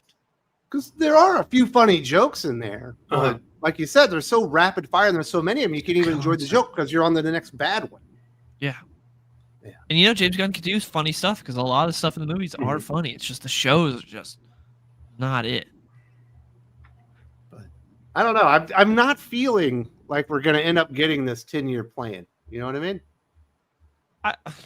I mean, it's already from the get-go, it's been altered, because remember initially, like, he had his slate, and then everything's changed. Like, the Authority's out. There's other stuff that's been kicked out. Thing is out. Yeah. I think we'll get there to the 10 years, but I think it'll just, by the end, we'll look back like, oh, so all of this is different. It won't resemble anything like the original announcement. That's more than likely going to be the case. Yeah. Yeah, they should have just, done the Superman movie. That was a perfect opening, and not my favorite Superman movie. I think there's some flaws in it, but it was fine for what it was. You back it up with a Batman movie. You come back with Superman 2. You bring in Wonder Woman. Maybe you have the Green Lantern TV show that introduces that. And then you can throw a couple extra characters in your Justice League movie, and now you've kind of set the table for whatever it is that you want to build. You can throw in some references to Darkseid along the way, but it feels like we're just doing a lot of vanity projects. If I am DC after the last time, I don't touch any of the New God stuff. And any of Apocalypse, Darkseid, whatever, that's not my villain for this. I find something else. Is there a Mr. Miracle animated coming out, like based on the Tom King stuff? Is that part of the 10-year plan? It's going to be a TV show, yes. Tom King will be show writing it. That's another problem, Jim. Tom King's fucking all over this stuff, and he's in the writer's room for all of it. Yeah. And I don't think he gets DC characters either. No. And I've seen, quotes, and then you see people on the set reading his bullshit. And it just that's a big problem. What he thinks is a superhero is definitely not what I think a movie audience would want anyway. He wants to make indie comic nonsense and wants to be, cerebral and do that sort of thing. I don't think it works. It might work with one little deal as a side thing, but as a full out one of the main writers on the main universe, it doesn't. There's the thing is, Tom King doesn't even get the characters that he writes in comics, and now he's one of the big pushes to, do it in the movies. It's ridiculous. And I've seen James Gunn talk about how great Tom King is. I don't get it. I don't get it. He gets paid to say that, dude. Yeah. I think that Tom King, well, he steals a lot of shit too. So that Supergirl is just true grit. So it's like an easy way to just adapt to it and go with it. And I don't know. I just think that Tom King sucks, and most of the things that he's going to do suck. And they paired him with Damon Lindelof, who also sucks. So, are we going to get a good Green Lantern show? I don't think there's any possibility. No, after that Watchmen show, are you kidding? That's one project that would make sense. Like, oh, Green Lantern follow up. That's a good way to start. And it's like, but it's grounded on HBO, and we've got Tom King on it. Like, oh, and Hal Jordan's 60. So there you go. Just like, look, Kyle Chandler is a solid 60. Like he's kept it tight, no doubt about it. But still, 60 years old, which immediately tells you as a Green Lantern fan, we're gonna get rid of Hal as quickly as possible. Yep. Hello, Jessica Cruz and JoJo Mullen any second. I've said with Tom King too, like the main thing is you might think he's okay until he writes your favorite character. Then you realize that he does not know shit about shit. He's good at fooling people when he does a Mr. Miracle that most of the people who read it never read a Mr. Miracle book. Right. So he ends up doing that. You end up having Human Target. Like that's why those things end up working, but they don't work under a microscope anyway, if you know the characters. But when he does Wonder Woman, terrible. When he does Batman, awful. And he doesn't even... Like, I remember at the one point he did have an interview where they asked him who the big villain is in the Batman deal at the beginning, and he didn't even know who Bane was before he wrote it. I mean, that's pathetic. And then used him as the main villain. So, well, Tom King's books are half, his personal therapy and half a psyop. So what are you going to do? I saw an interview once where they said, what do you think, is the key central thing about Batman that makes him such a wonderful hero? He goes, he always wins. Yeah, you're the writer, asshole. You can make him always lose too. That doesn't define who Batman is. Like, if you're the Batman writer, you should have a better grasp on the character, on what makes him Batman. Every superhero always ultimately wins in their own title. That's the point, Why do we fall? So that we can pick ourselves up again. That's superhero fiction. That's the heroic journey. Like, what are you doing? I told the story of my friend seeing. This is long before all of the Tom King hate, but my friend telling me the story about seeing Tom King just getting completely browbeaten by his wife at a convention in an elevator, and it just seems like it was the most humiliating thing I've ever seen a guy go through. Remember, at points he has said that some of the women that he writes, they're based on his wife, and when he does have women, he equates a strong woman to be, kind of a bitch. That's somebody who yells, somebody who screams, not somebody who's anything but angry. Wonder Woman is just always angry at play. Like, he doesn't get it. He just doesn't get it. When people say that, oh, he writes really good women in his books, they're all just angry. They're all unlikable. And I guess that might be from his wife and his mom. I don't know. But there's something weird. Meet more than two women, Tom. Meet more than two women. Yeah. They are different. Each one is different. How was the Black Canary mini that he did? How did that turn out? Was it okay? No idea. I've learned my lesson. Just as another personal thing that I don't like about Tom King is legit. If something goes wrong, he will blame everybody in the universe for it going wrong. But if it goes right, even if there's a million people who helped him out with that, he'll only take the credit. He'll only be the one that it's all me then. And it's ridiculous. And Dan Didio used to take a lot of heat for the shit that he ended up ruining, like Heroes in Crisis and crap like that. But he has written some of the worst things. And I said at points, I've met more people who stopped reading DC Comics because of Tom King than actually started reading comics because of Tom King. A lot of people bailed. Yeah, Sully quit reading DC for, what was it, 4 or 5 years? 4 years, yeah. It took you guys to get me back into it. Seriously, I was done. I don't like that Tom King gets editors fired and that he hates Asians. Yeah, that's true as well.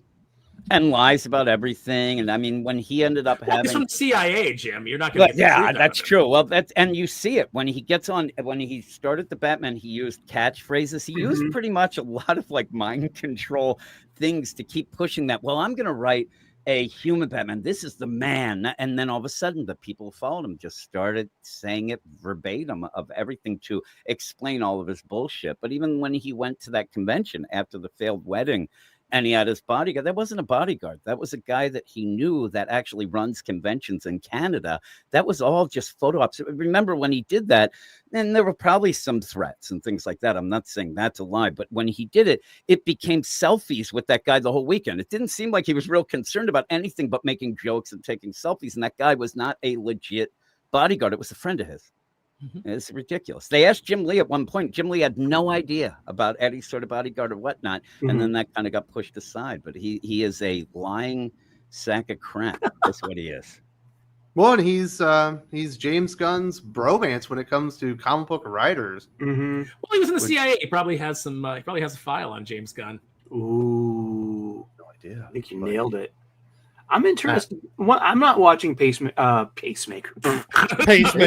That's appropriate with a balding bitch, old man John Cena. He's not balding anymore. He got plugged. If Triple H was Peacemaker, it would be Pacemaker. That's great, man. I don't have HBO Max, so I'm not watching it. I've never been a fan of James Gunn's movies. I turned off Guardians of the Galaxy 1 10 minutes into it when I figured out it was an Ertzatz remake of Boogie Nights. I was like, if I want to watch Boogie Nights, I'll watch Boogie Nights. And but I'm interested in that scene where that is a take I've never heard. Thanks, man. That's original. I made that up too. Amazing brain. Because of the stupid blacklight joke about all the bodily fluids. Oh gosh. This is definitely one of the worst jokes he's ever put in a movie. Did Star-Lord have a massive dong? I'm unaware of. I am Star-Lord. Is there full frontal? But if you didn't like Guardians of the Galaxy, so you probably just don't like anything James Gunn's. And I missed the Suicide Squad. I mean, he's just not my cup of tea. I respect the hell out of him. People really enjoy his stuff, and he's got the hot hand right now.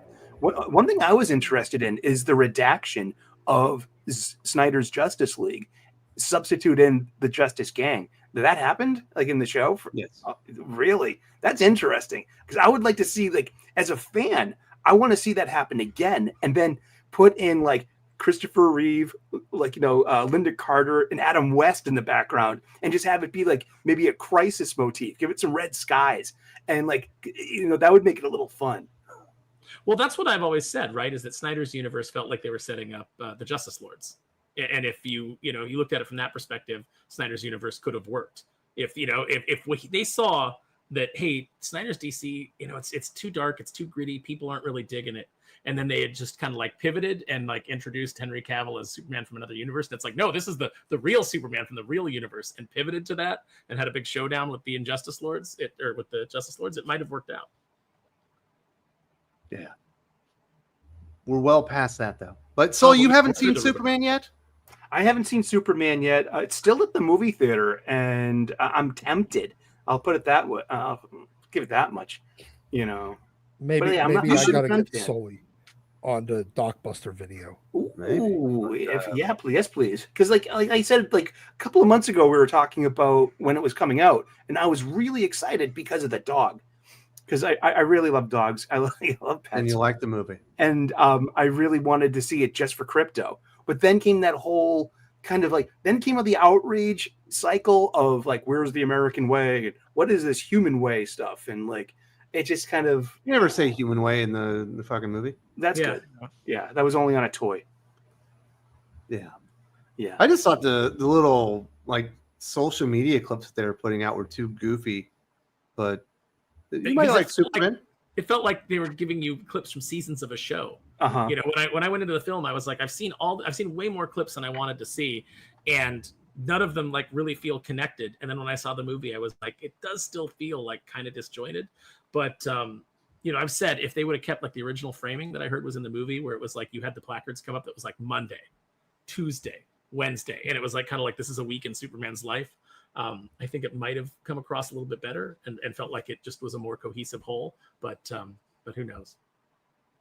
Yeah, but I don't know. I'm seeing the cracks in the DCU, and it's basically a lot of the stuff that I thought was going to be a problem when they signed in to begin with. I was like, hey, James Gunn, probably not the best fit just for DC heroes like Superman.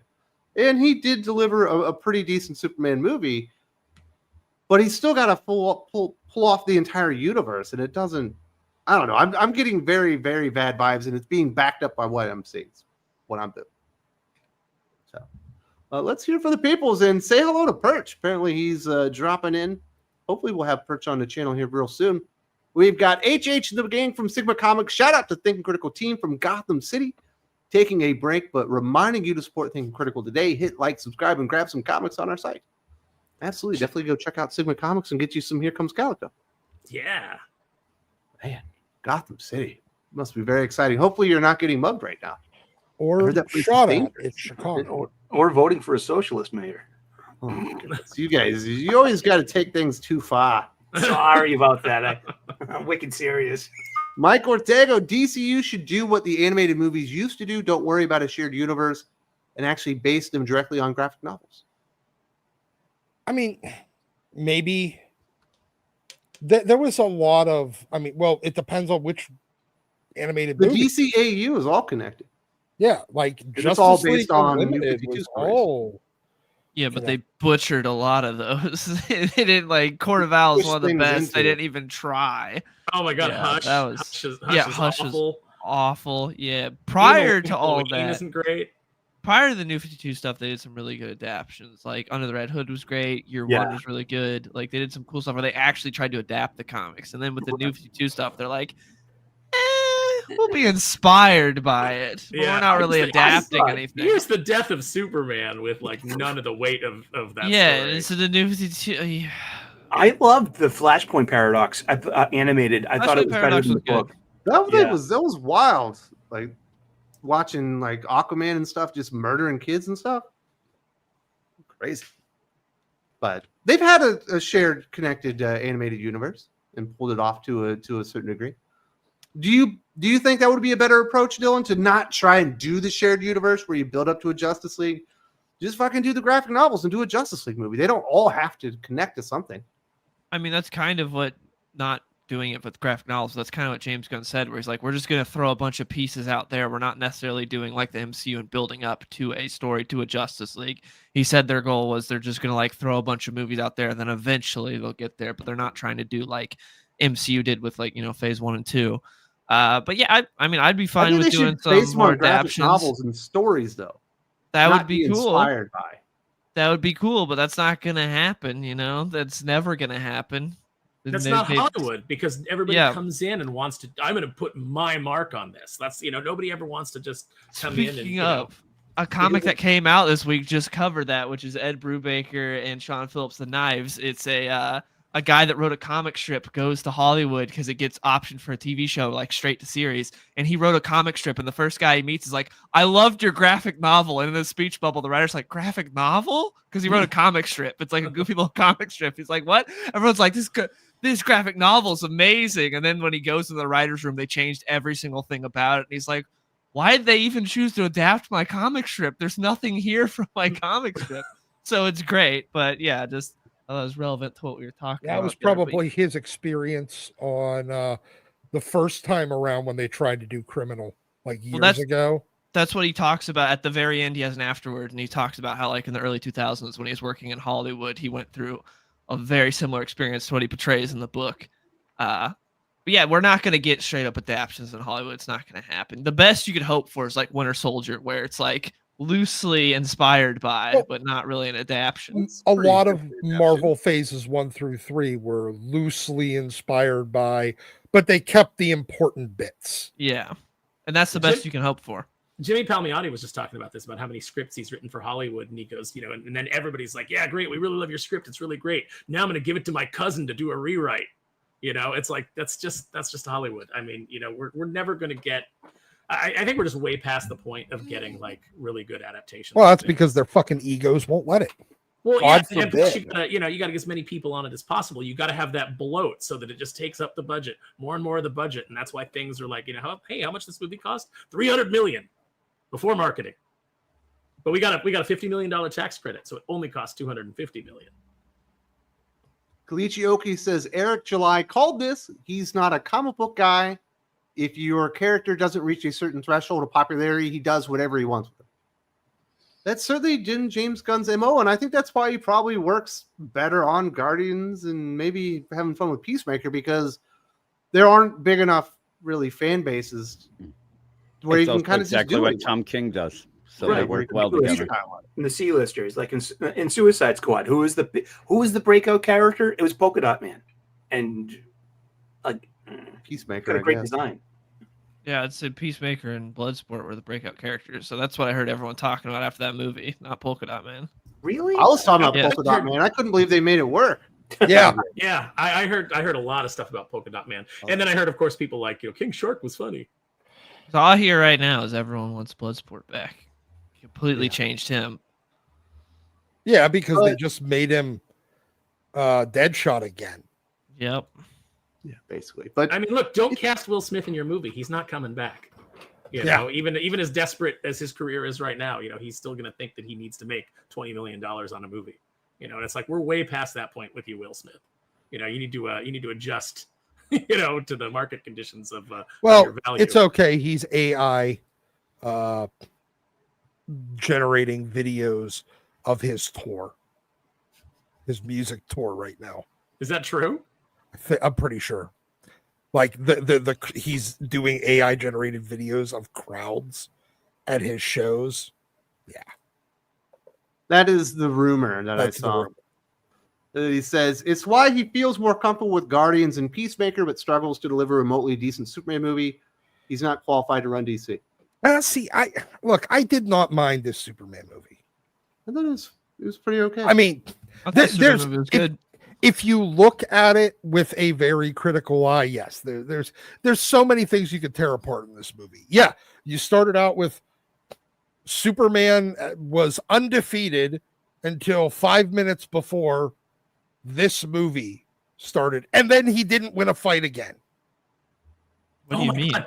Guys, this is what we need. We need Will Smith back as Deadshot in a Tom King written movie. Can you imagine the cuctitude of that script?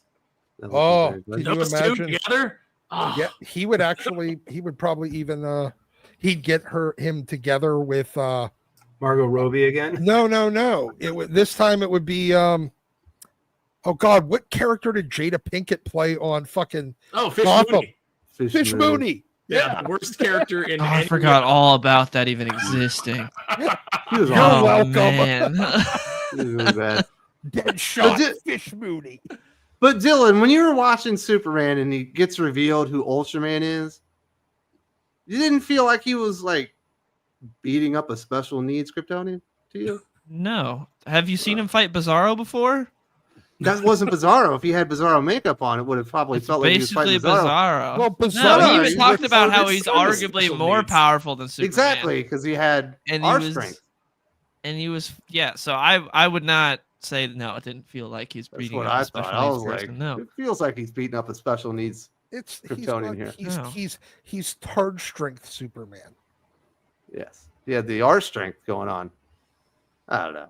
It's fine. It's a fun movie. There's things to really enjoy, but I didn't come out of it thinking like Superman was the best part. I think Mr. Terrific was cooler than he was.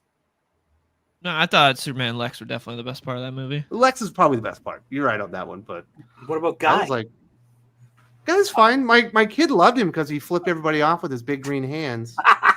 I love that. My 6-year-old was like, I love Green Lantern. I was like, fuck. I think Guy's the best part of Peacemaker for the 5 seconds he's in it. He's my favorite part of Peacemaker. Oh yeah, the Maxwell Lord camel toe joke. Yeah, like Guy was the best part for those 10 seconds he was in it. Nathan Fillion. It makes sense. He's great. Federico de la Casa. Hey guys, I told you months ago. Aaron said again, Tom King is still doing CIA jobs in the comics world. Why do you guys think he's doing it, and for whom? I don't think he's still working for the CIA and running like a specialized opt in comic books. I think he's just a bad writer. I think he's. Go ahead, Dylan. I was gonna say I think he's ruining characters for the love of the game. I think that's all. I think this is his passion. I don't think it's for the CIA. Yeah, No, I don't he's, think What is it? guys, Occam's you- razor? You need to not take everything I say seriously. Sometimes I'm just trying to make the chat laugh.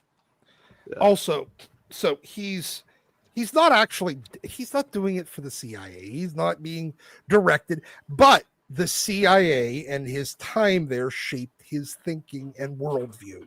Exactly. And as a result, it's still coming out in his work. I don't think so. From what I understand, he was a desk officer, which is a guy that answers phones and then sends you in the direction of the person you actually want to talk to. And he had to be knowledgeable about stuff, but he wasn't like running fucking CIA ops. No, and I understand that. I'm just saying that the culture within the organization influenced his worldview, and which is influencing his writing style. He's one of those writers that's beating you over the head with his worldview. Yeah. Constantly. We need a health and wellness check on Jim. Are you still there? What do you think I'm about there. this, Jim? I think that he's an awful writer who's written one story and he's desperately trying to get praise everything he writes. So he just goes back to the well every time and writes the same shitty story. And usually, I said this week with US, the idea that he will get any character and it's like he'll put a round character into a square hole because he has these ideas of his stories that he's going to wow people with and then jams whatever character. The thing is, usually he doesn't pitch books. Every time he is interviewed, he'll say, oh, they came to me to write Supergirl because they wanted a dark Supergirl, or they wanted me to do. He never has a pitch because he doesn't know or care about the characters. So when he goes in, he's not writing with any passion or any love of a character. He's writing with love of him and the idea of trying to get praise for the same story over and over. It was Mr. Miracle was Dan Didio saying, write vision here at DC. And then even gave him the character. He didn't even come up with the character himself. He just got told what to do and then wrote his stupid story again. Shockingly, it fell apart by the end. Yep. Yeah. Can't stick the landing. Rate X7, Gunn's Guardians of the Galaxy movie is overrated and is a mashup, ripoff of Ice Pirates and Farscape. Dude, I got 10 minutes in and I shut it off. I'm like, no, thanks. I think Guardians of the Galaxy is a good movie. I enjoy it. I also love Ice Pirates. Yeah, I like it. If you're going to steal from the best, man. Ice Pirates and Farscape, that's a great mashup. Here's the thing. Just because it's a mashup ripoff doesn't make it not good. I'm not saying that it's the most original story in the world. I like Wonder Woman, the first Wonder Woman too. It's literally the exact same plot as Captain America: First Avenger. I like the first Black Panther movie. It's literally the exact same plot as Thor 1. That's not saying you could still like a movie, but without thinking that it is the most original. No one's ever done this before. I don't think that those are two. I think those are mutually exclusive things. How many Marvel stories, especially early Marvel stories, are this guy is a jerk, then something bad happens to him, and then he learns to be a hero? There's no real new stories out there. Like every story has kind of been told. So now what you kind of, what we're kind of at is you take pieces of different stories and you try to arrange them in a way that feels fresh and new. And so if you're taking things and you're mashing them up, that's part of that process. Now, Jim, you love this movie. You think Guardians of the Galaxy was the best one. Yeah, I loved it. And my kids loved it. It was their Star Wars. So, and when I saw it, I liked it too because they were enjoying it, but I really liked it. I thought it was great. I've watched it multiple times since, and I don't even watch a lot of movies. I still like it. Yeah, I like it. I think the second one's not very good, and the third one's better. And the second one is terrible, and then it took me a while to watch the third one because the second one was so bad. But the third one was okay. Yeah, I like the second one a lot. Kurt Russell's great, but other than that, I don't think the second one's very good. Kurt Russell's great. The bit with Star-Lord and Yondu is great, and focusing on Rocket at the end, like all that development is very well done. The one thing that not a fan of Taserface.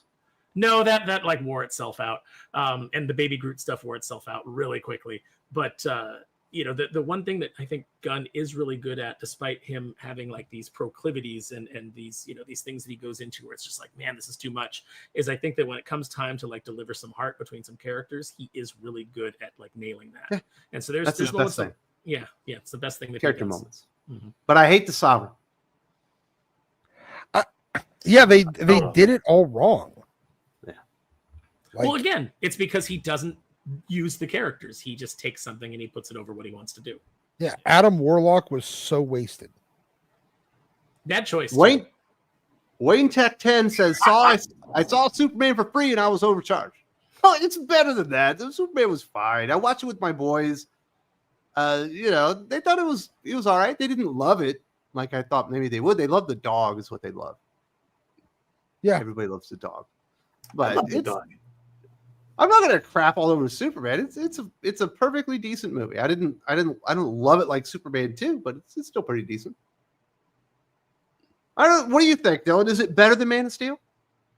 I like Superman. I think it's pretty good. I I feel like this chat is way more negative than most that I've seen about Superman. Someone Most tried to people that like I see Dylan up. actually enjoy it.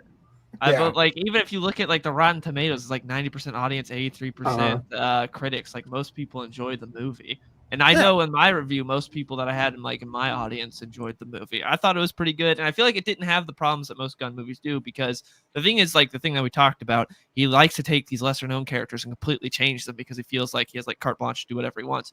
But we got like the most accurate Lex Luthor we've ever gotten on screen, because Lex is a character that people know, and he's the only person to actually respect the character of Lex Luthor and give us a comic book accurate Lex Luthor, but no one's saying anything about that. And then Superman is very comic accurate as well. So we actually got like good characterizations of the big characters in this. It's just he did what he always does with the smaller characters and changes them and molds them to however he wants.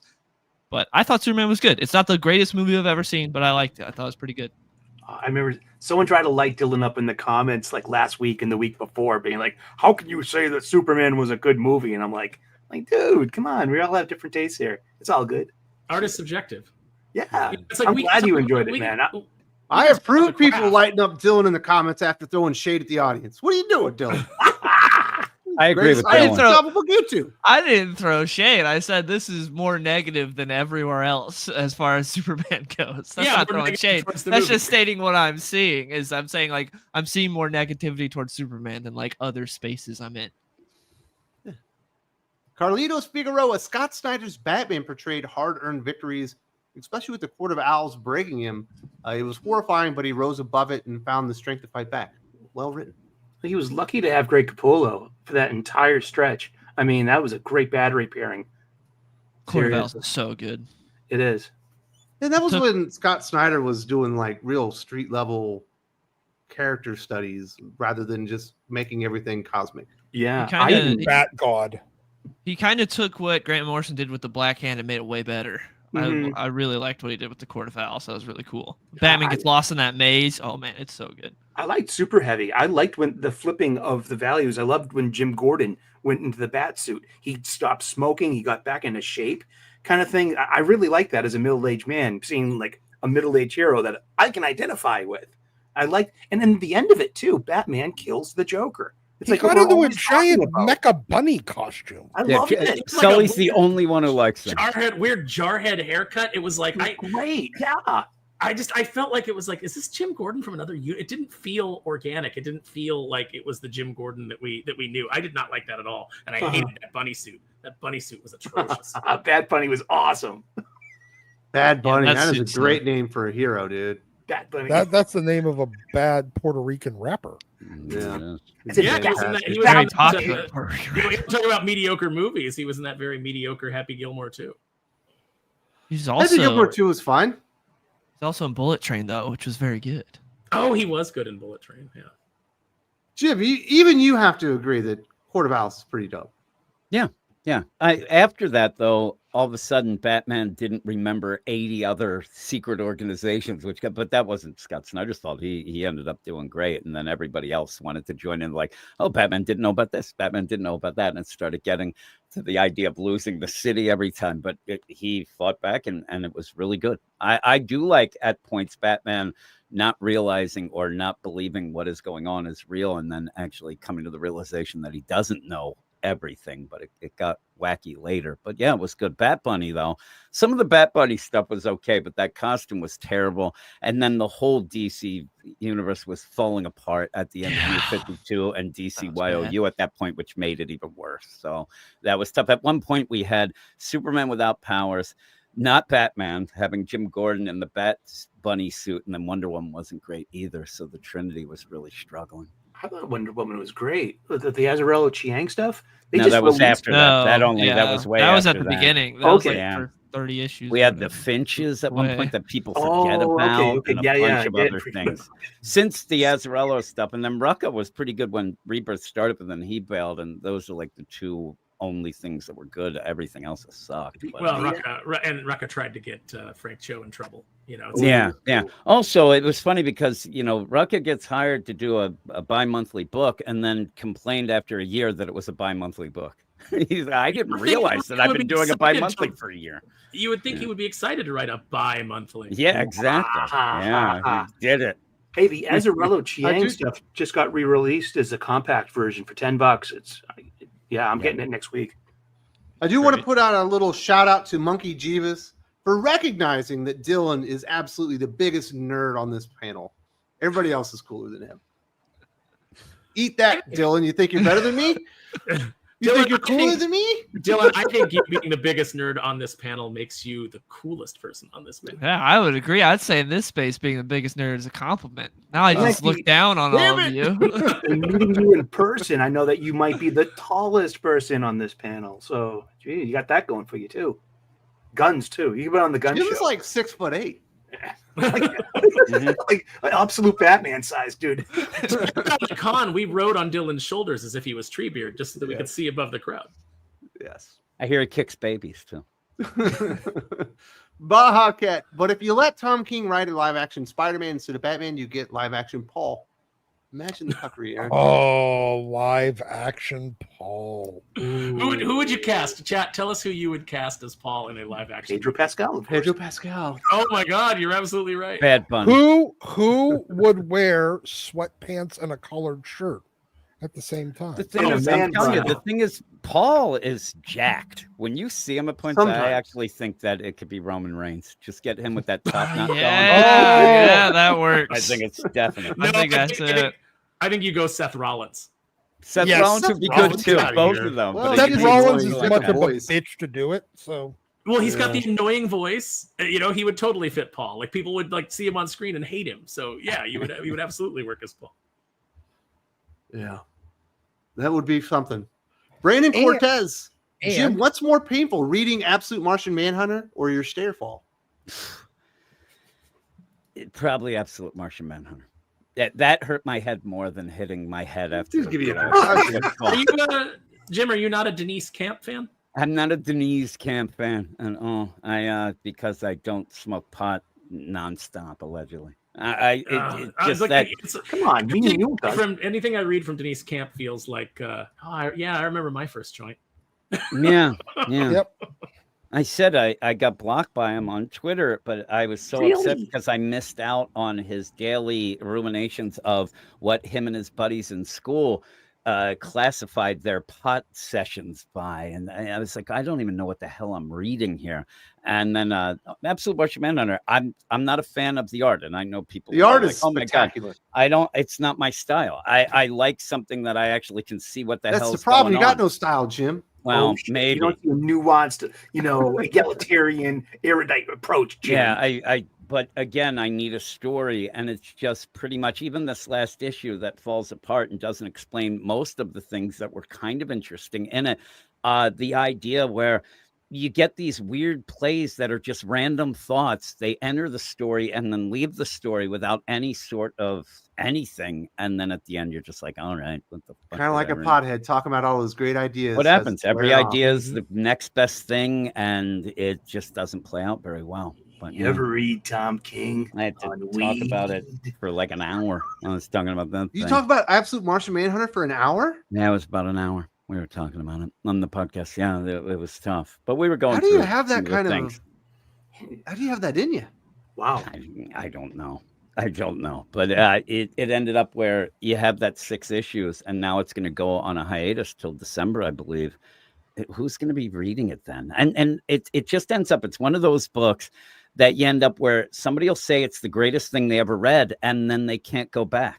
They just keep going with that because, all of a sudden then it ends up making you look like a fool if you admit, but you just admit it. It's kind of like Sus Gabe saying that G.I. Joe isn't good because of He'll Tom keep Riley with it. art. Or like some asshole saying But that you can't Amazing give it up Spider-Man's even though good everyone right loves now, it. right? Yeah. Dude, you're going to say, okay, Ultimate Spider-Man came out this week. We got 4 issues left. What's the point of this thing, man? Speaking of Ultimate Spider-Man, Gabe had a review, didn't like it, said it was boring. And I thought it was as well. I thought that you're not getting a lot of Spider-Man. And then I saw in Comic Book Roundup people throwing shade at Gabe going on because again, they can't admit when one is, like I said with Aquaman. I love the Aquaman run by Jeremy Adams, but I still will admit when something didn't hit for me. That doesn't mean I'm bailing or that I hate it or I think the guy's a hack. I just, one issue didn't hit with me, and people seem to not be able to do that when they review comics anymore. If you start out by saying it's great, you'll never go back on it until later. Then you see the Ultimates by Dennis Camp now. People finally a year later are saying, well, this isn't really great because it's not really telling an ongoing story. It's just, we've been saying that for a year. Mm-hmm. It just ends up where people don't want to double back because they think it invalidates what they said before, but it doesn't. It actually makes you seem like an actual reviewer. Yeah, you're reading it and you're developing it. This is in serial, and guess what? This is going nowhere, and I'm going to tell you why. Oh, this is getting better, and I'm going to tell you why. Like Amazing Spider-Man, it's got to be the most improved Marvel ongoing book, in my humble opinion. And we've been reading this like all together for a couple of years now as a group, and I got to say, I have faith back. Yeah, you have faith. 8 Deaths to Spider-Man. He ends up fighting a fight, ends up pretty much giving up because he's a sad sack, and then dies. Then you start off Joe Kelly, who wrote the 8 Deaths stuff. Yes. He ends up starting out saying, man, everything's great for me now. Yeah. When was it great? He just died.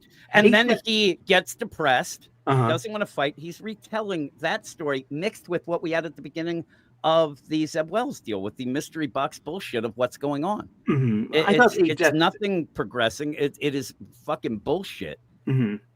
And then you get, Mushroom Boy, his buddy, Brian Nearing, or whatever the hell that guy's name is. They're doing mushroom stuff. Last of Us 2 says, yeah. I'll tell you, and I'm not really throwing a lot of shade. I am at Joe Kelly, more at you, Sully. But I don't think that he's really writing much of this. I think an outline is given to him by Nick Lowe, and he ends up filling in the blanks. It's the worst, shittiest way of the Marvel method that there's ever been. You end up where I think that's all it is. I think that he is there just filling in dialogue and a little bit of script, but I think it is more of Nick Lowe saying what to do. But there's no doubt the better place to read right now is DC Comics. They got a big event coming out calling DC KO, and we now have the entire lineup of 32 fighters, Dylan. And it feels like every time there's an announcement on this book, you get more excited for DC KO.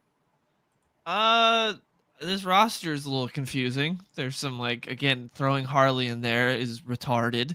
There's some people in here that's like, why are they here? Why is Damian here? But, man, this roster was not exactly what I wanted for this book. There are some that are cool. They're interesting. Like, I'm glad Guy's in there. I'm glad Plastic Man's in there. Swamp Thing's interesting. Hawkman was a shoe-in, obviously. But we've got both Supergirl and Power Girl in here. It's I hope they fight each other. That would be great. I would be there for that.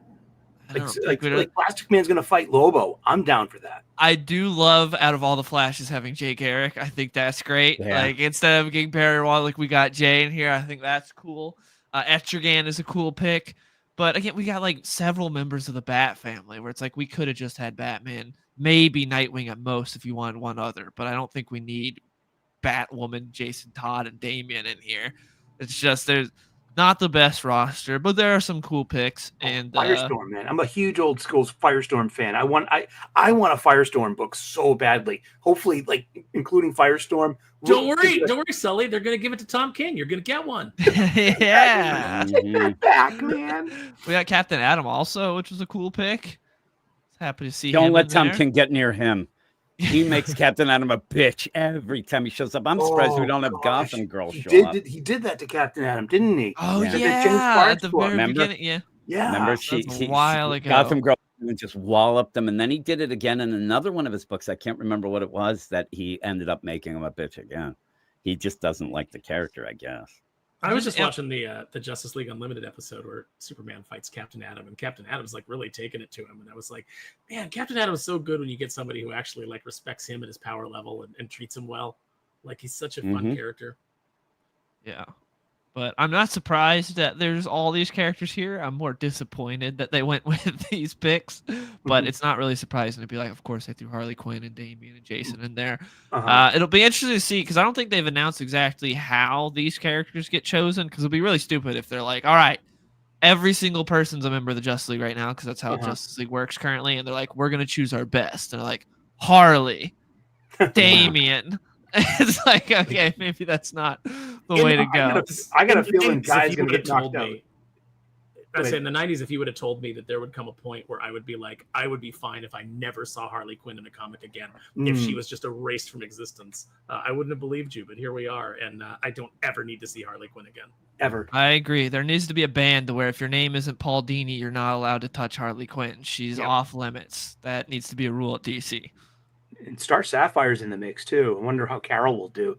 But I'm thinking, this is my prediction. Guy gets, it's going to, because it's a comic book reference, Guy's going out the first round one punch because of the whole joke. Who would do it though? Who do you think does it? Maybe Star Sapphire or maybe Harley.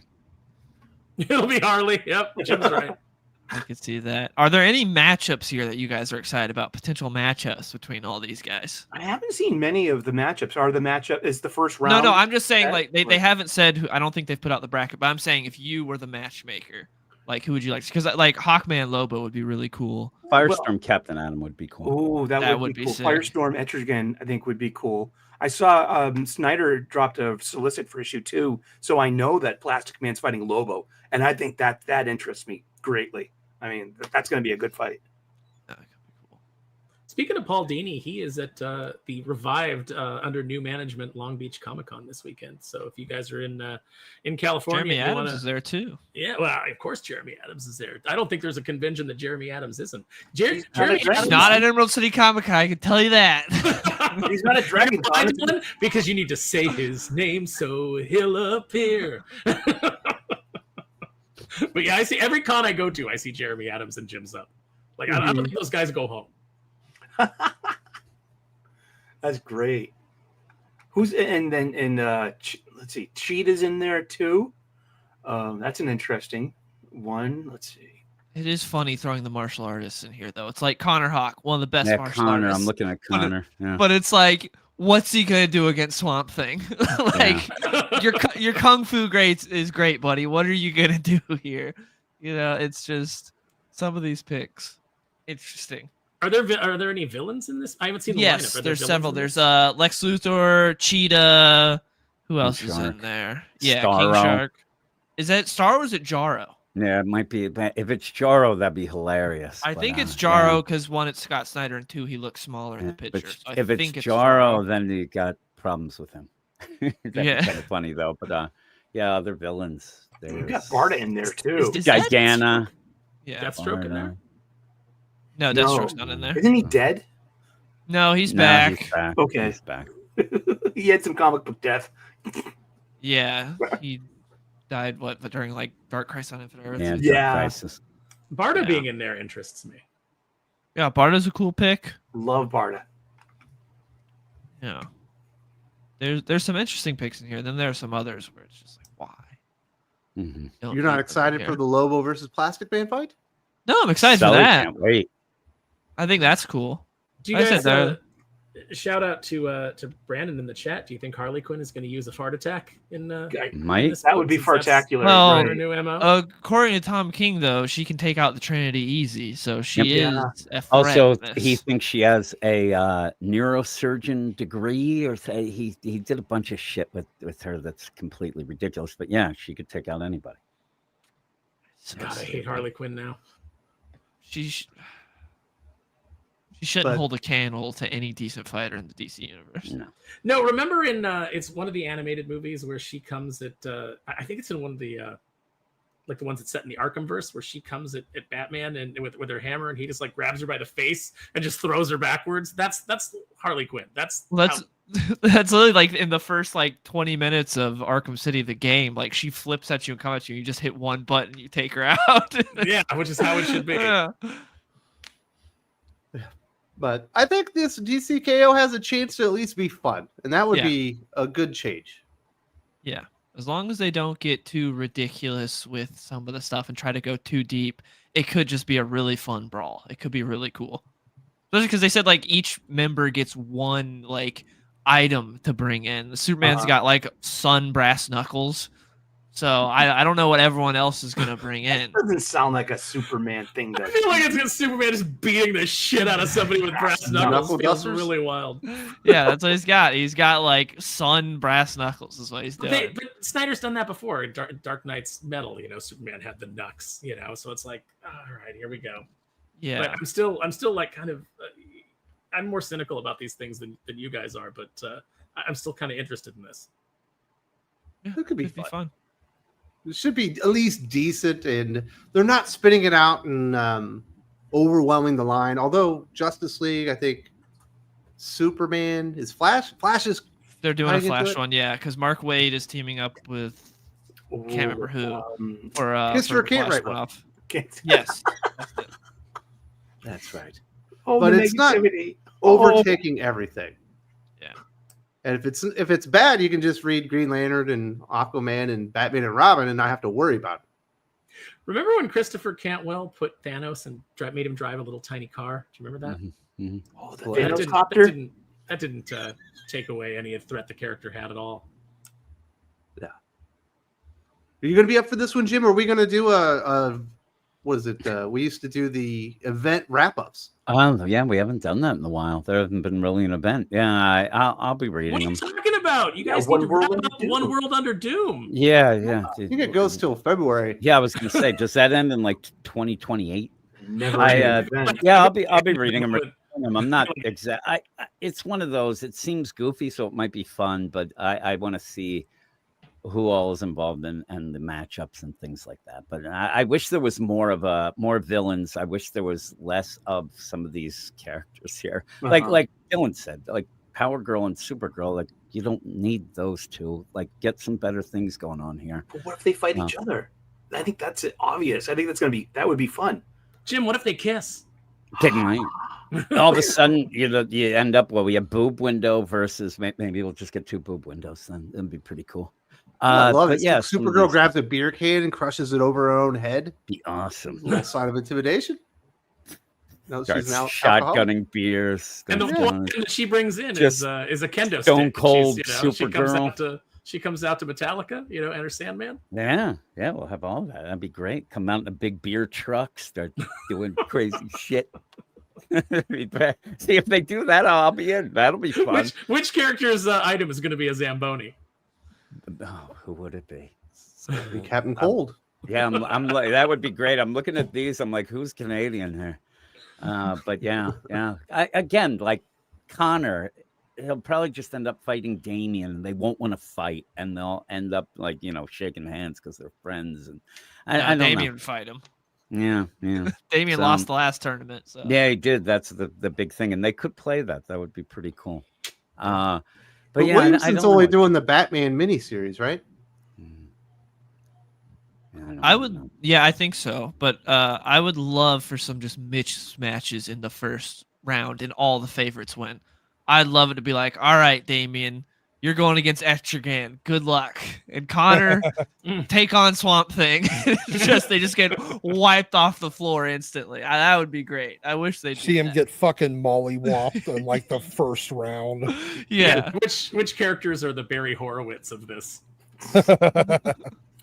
You gotta have a little cannon fodder in there. And apparently, once you win your fight and you move to the next round, you're going to be more consumed by dark side energy and turn more evil or something.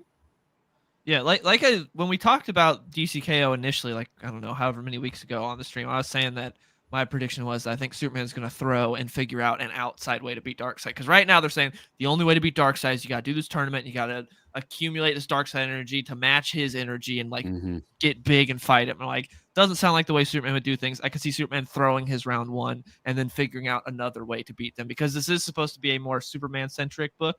Because Snyder talked about how the first metal was like Batman, the second one was Wonder Woman, and this one's going to be Superman. So that's my prediction for right now. He throws the fight with Harley Quinn and lets her win. She beats him Whoever. again. Hilarious. Something People would like that, yeah. Gotham Girl's going to show up and beat everybody. Well, technically, I saw Gotham Girl kick Captain Adams so hard in the I balls know. he flew to Minneapolis. Yeah, that's why. She would be the favorite. She's going to show up and just mollywop him. What was her thing? What was, because I know Gotham Boy, every time he used his, or Gotham, I think it was what he's called. Every time he's used his power, he would like. She had it as well. The thing is, she got her powers taken away, and then Tom King had, what was it, like a platinum kryptonite, whatever it was. Batman used it to give her back powers, you know, because she's a psychopath and she needs those powers. She ended up getting Superman type powers again from this other, like platinum or like a weird kryptonite. Wasn't it Gotham Knight? Wasn't that the boy's name? No, I think it was just Gotham. Yeah. And every time they used their powers, it would like take their life force and they'd be closer to death or something. No, but after the City of Bane and that sort of thing, he ended up giving her that, I think it was platinum kryptonite is what I thought it was, that he gave her to give her permanent powers because they were killing her. But he kind of ditched that anyway, but then that was brought up again. And now she's just wherever, hanging out with Naomi. Somewhere. In irrelevancy land. Yes, just hanging out. Oh, what was the better character? You think Gotham Girl or The Help was the better Tom King original?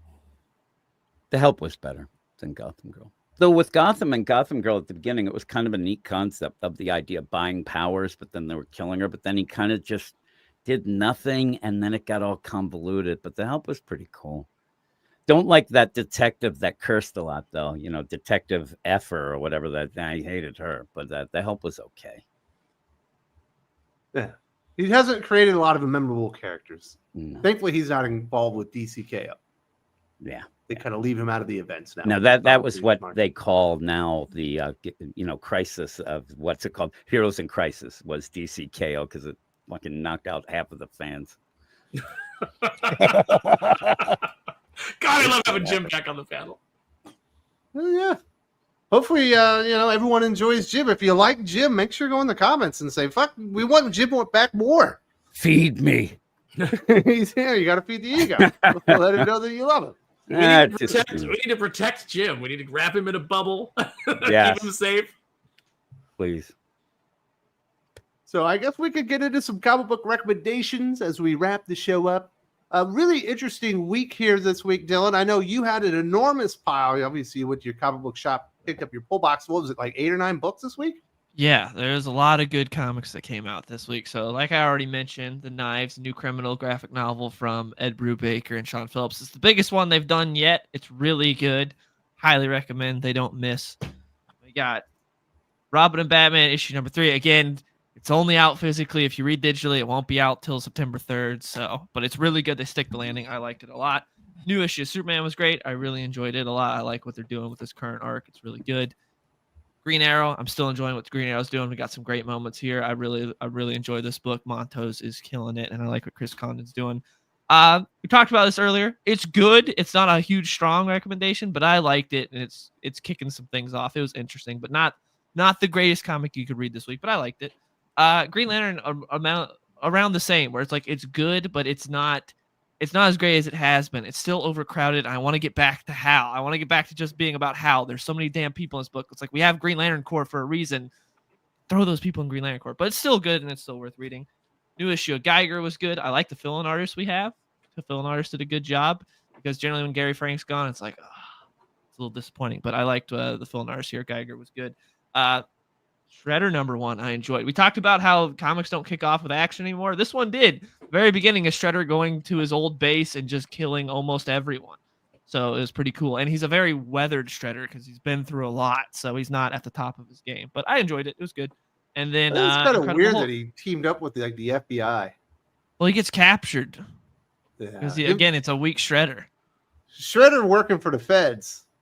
I don't know, man. Dude, we'll see how it works It's just out. he's doing until he can get get back to where he was. That's what this is. And he's not going to be working for him the whole time. This is just, okay, I'm using you right now. And then he's going to flip on him, obviously. It's Payback with Mel Gibson, where the cops are like, you're working for us now. And then he's got to go do, but he's going to turn it around. But then, again, yeah, Incredible Hulk. We got the artist that was on Hellhunters on here, which should be the main artist, because Klein is on here once every 4 issues. Nick Klein's great, but he's a guest artist. He's not the main artist. Make it the guy from Hellhunters. He's great. Hulk threw me off this week. Mm-hmm. I like going back to New Orleans and the ghost detective guy. Yeah, the stuttering ghost detective. Yeah, it was a little strange, but we've also got a video. People are really interested in Robin and Batman up right now. Yes. Yeah. All right. Definitely go check that one out. Yes, and if I you're will. unfamiliar, this is the Real Comic Book Gamer, and he's got a channel. He's had one for longer than I have. And there's a link in the video description. Definitely go support him there.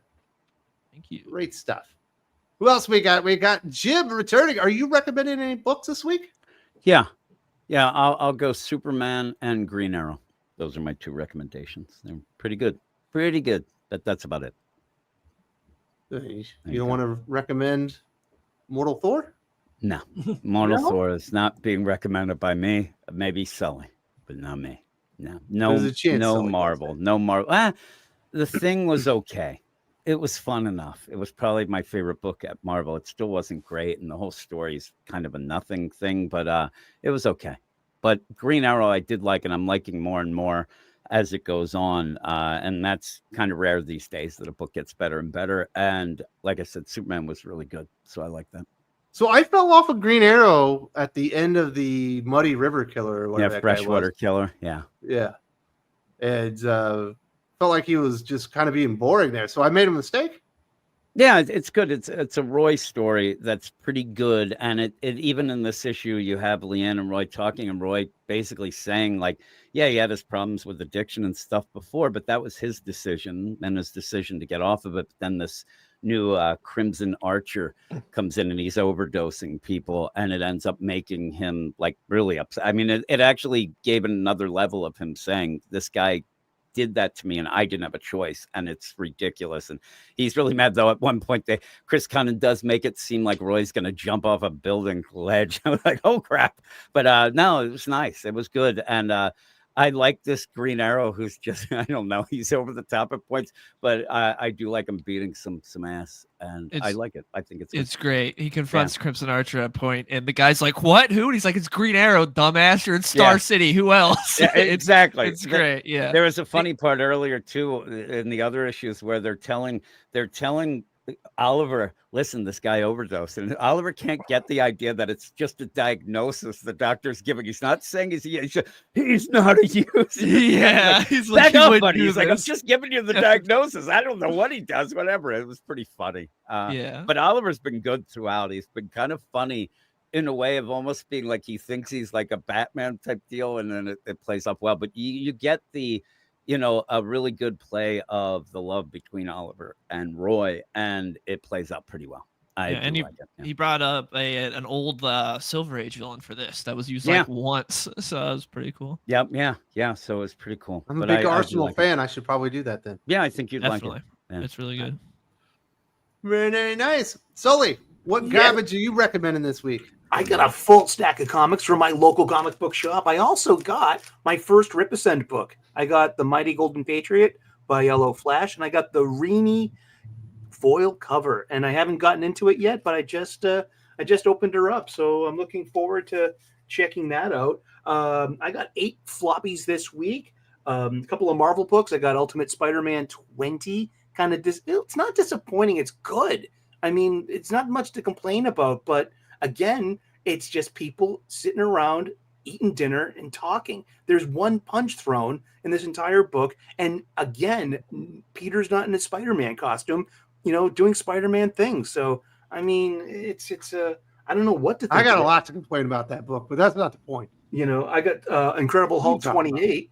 I got the J. Scott Campbell cover because I could get a variant cover at my local shop. This is really cool. And it's the same price. Way better than Dylan's cover. Oh, I got a double dose of Mark Miller this week. I got Huck 2, Big Bad World, and Nemesis Forever, issue number 1. This is pretty darn good. I listen to my friends here at Comics Aficionados, and I take suggestions.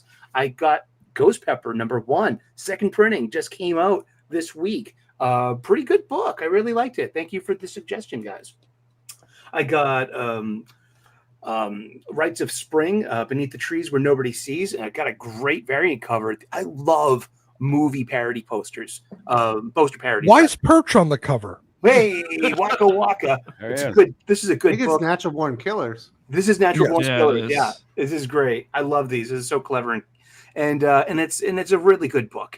If you grew up reading Richard Scarry books with like the anthropomorphized, bears and all these animals. You're gonna really like this, and it's like Dexter because there's a serial killer and such graphic kind of just.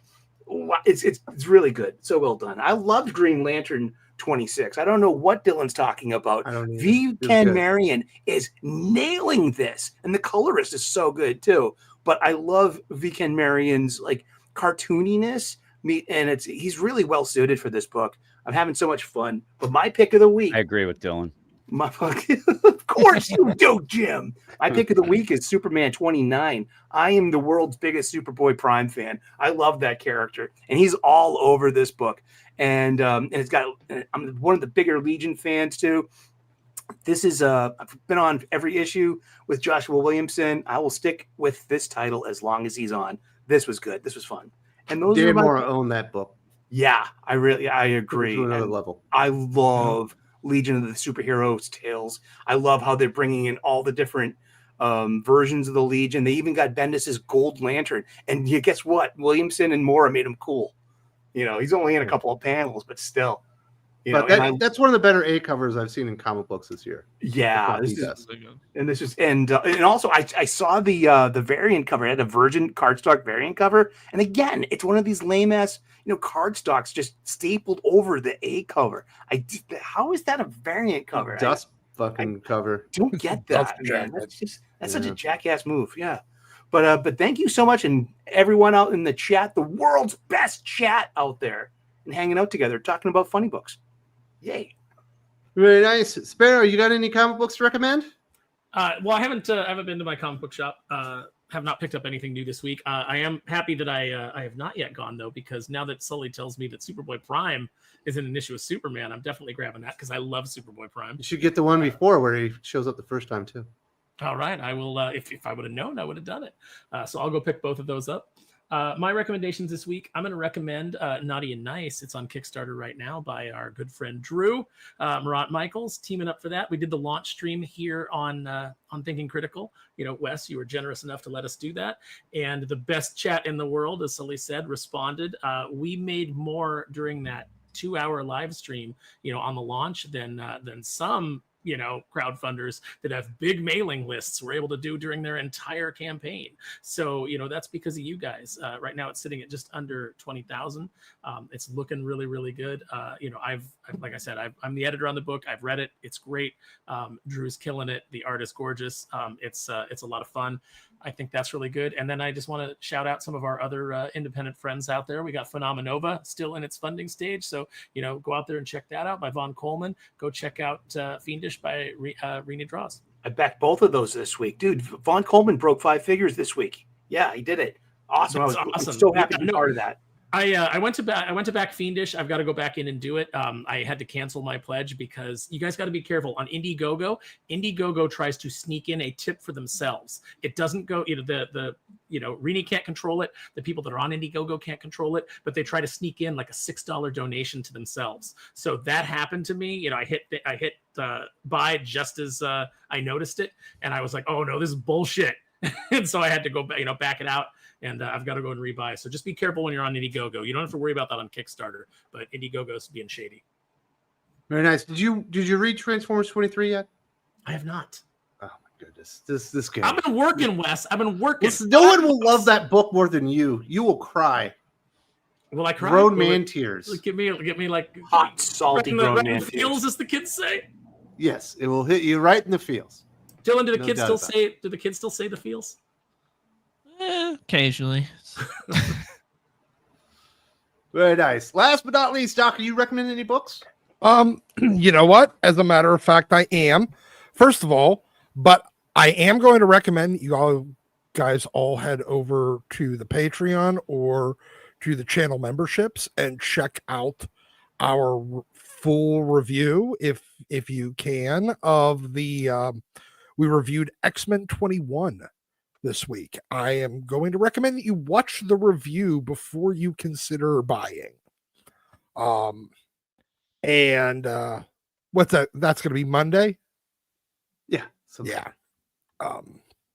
So, wrong button. Meant to hit. So there we go. This is less work than the last. No more Doc cast, huh? No, not DocCast this week. I just don't feel like playing with the phone. So I went and found. So it's a GI Joe Halo figure, the Halo jumper figure. It's Hell yeah. You can find these really cheap right now. They're from about 3 years ago. I think I got this one for like $11. And I mean, he's got like, if you remember the old 3 3/4 inch size, he has a parachute. You can actually put the parachute into the parachute like pack on the back and make it look like he's actually parachuting down. It's fucking cool. There's way too many accessories, but I don't mind. And I got this one for like $11. So yeah, that's normally a $35 figure. So that's that's a hell of a good deal. And then this is the only one that they suckered me into buying because I'm a big J. Scott Campbell fan. I was going to buy, I'm buying ASM. I haven't been to the comic shop in a few weeks, so I picked up 9 and 10. But I'm going to recommend the J. Scott Campbell cover for number 9. It is a dope cover, even though it's a Marvel variant. Honestly, I'm only buying one fucking cover, so I don't really give a shit anymore. But yeah, I think they were all orderable. So, but it's a pretty, I like ASM right now. It's not the greatest it's ever been, but it's definitely not bad. And I figure, hey, I'm already buying it. It's cover price variant. Fuck it. I'll pick this up instead of the A cover. And I mean, every time I get to see J. Scott Campbell do MJ, I'm happy. Then, I was going back and doing some back issue reading. This is a great miniseries. It was a 5-issue miniseries done by Peter David that preceded the relaunch of X Factor during like the X Factor investigations era. And this book is really fucking good. It's the Madrox miniseries. This is issue 1 of 5. You could probably find it for cover price or less. I don't think it's like a dollar bin series because it is very liked, but you can definitely find it in back issues. Really good series, kind of a whodunit mystery. Then I think this was from like, I don't remember if this was from last week or 2 weeks ago, but G.I. Joe, what is this, 319? Real American Hero is still an amazing title right now. Mm-hmm. I'm reading that. I just read regular G.I. Joe number 10. I think did number 11 come out this week? No, is that next week? 10 came out last week. Oh, just 10 came out last week? Yeah. Oh shit! Then I wasn't that far. I wasn't behind.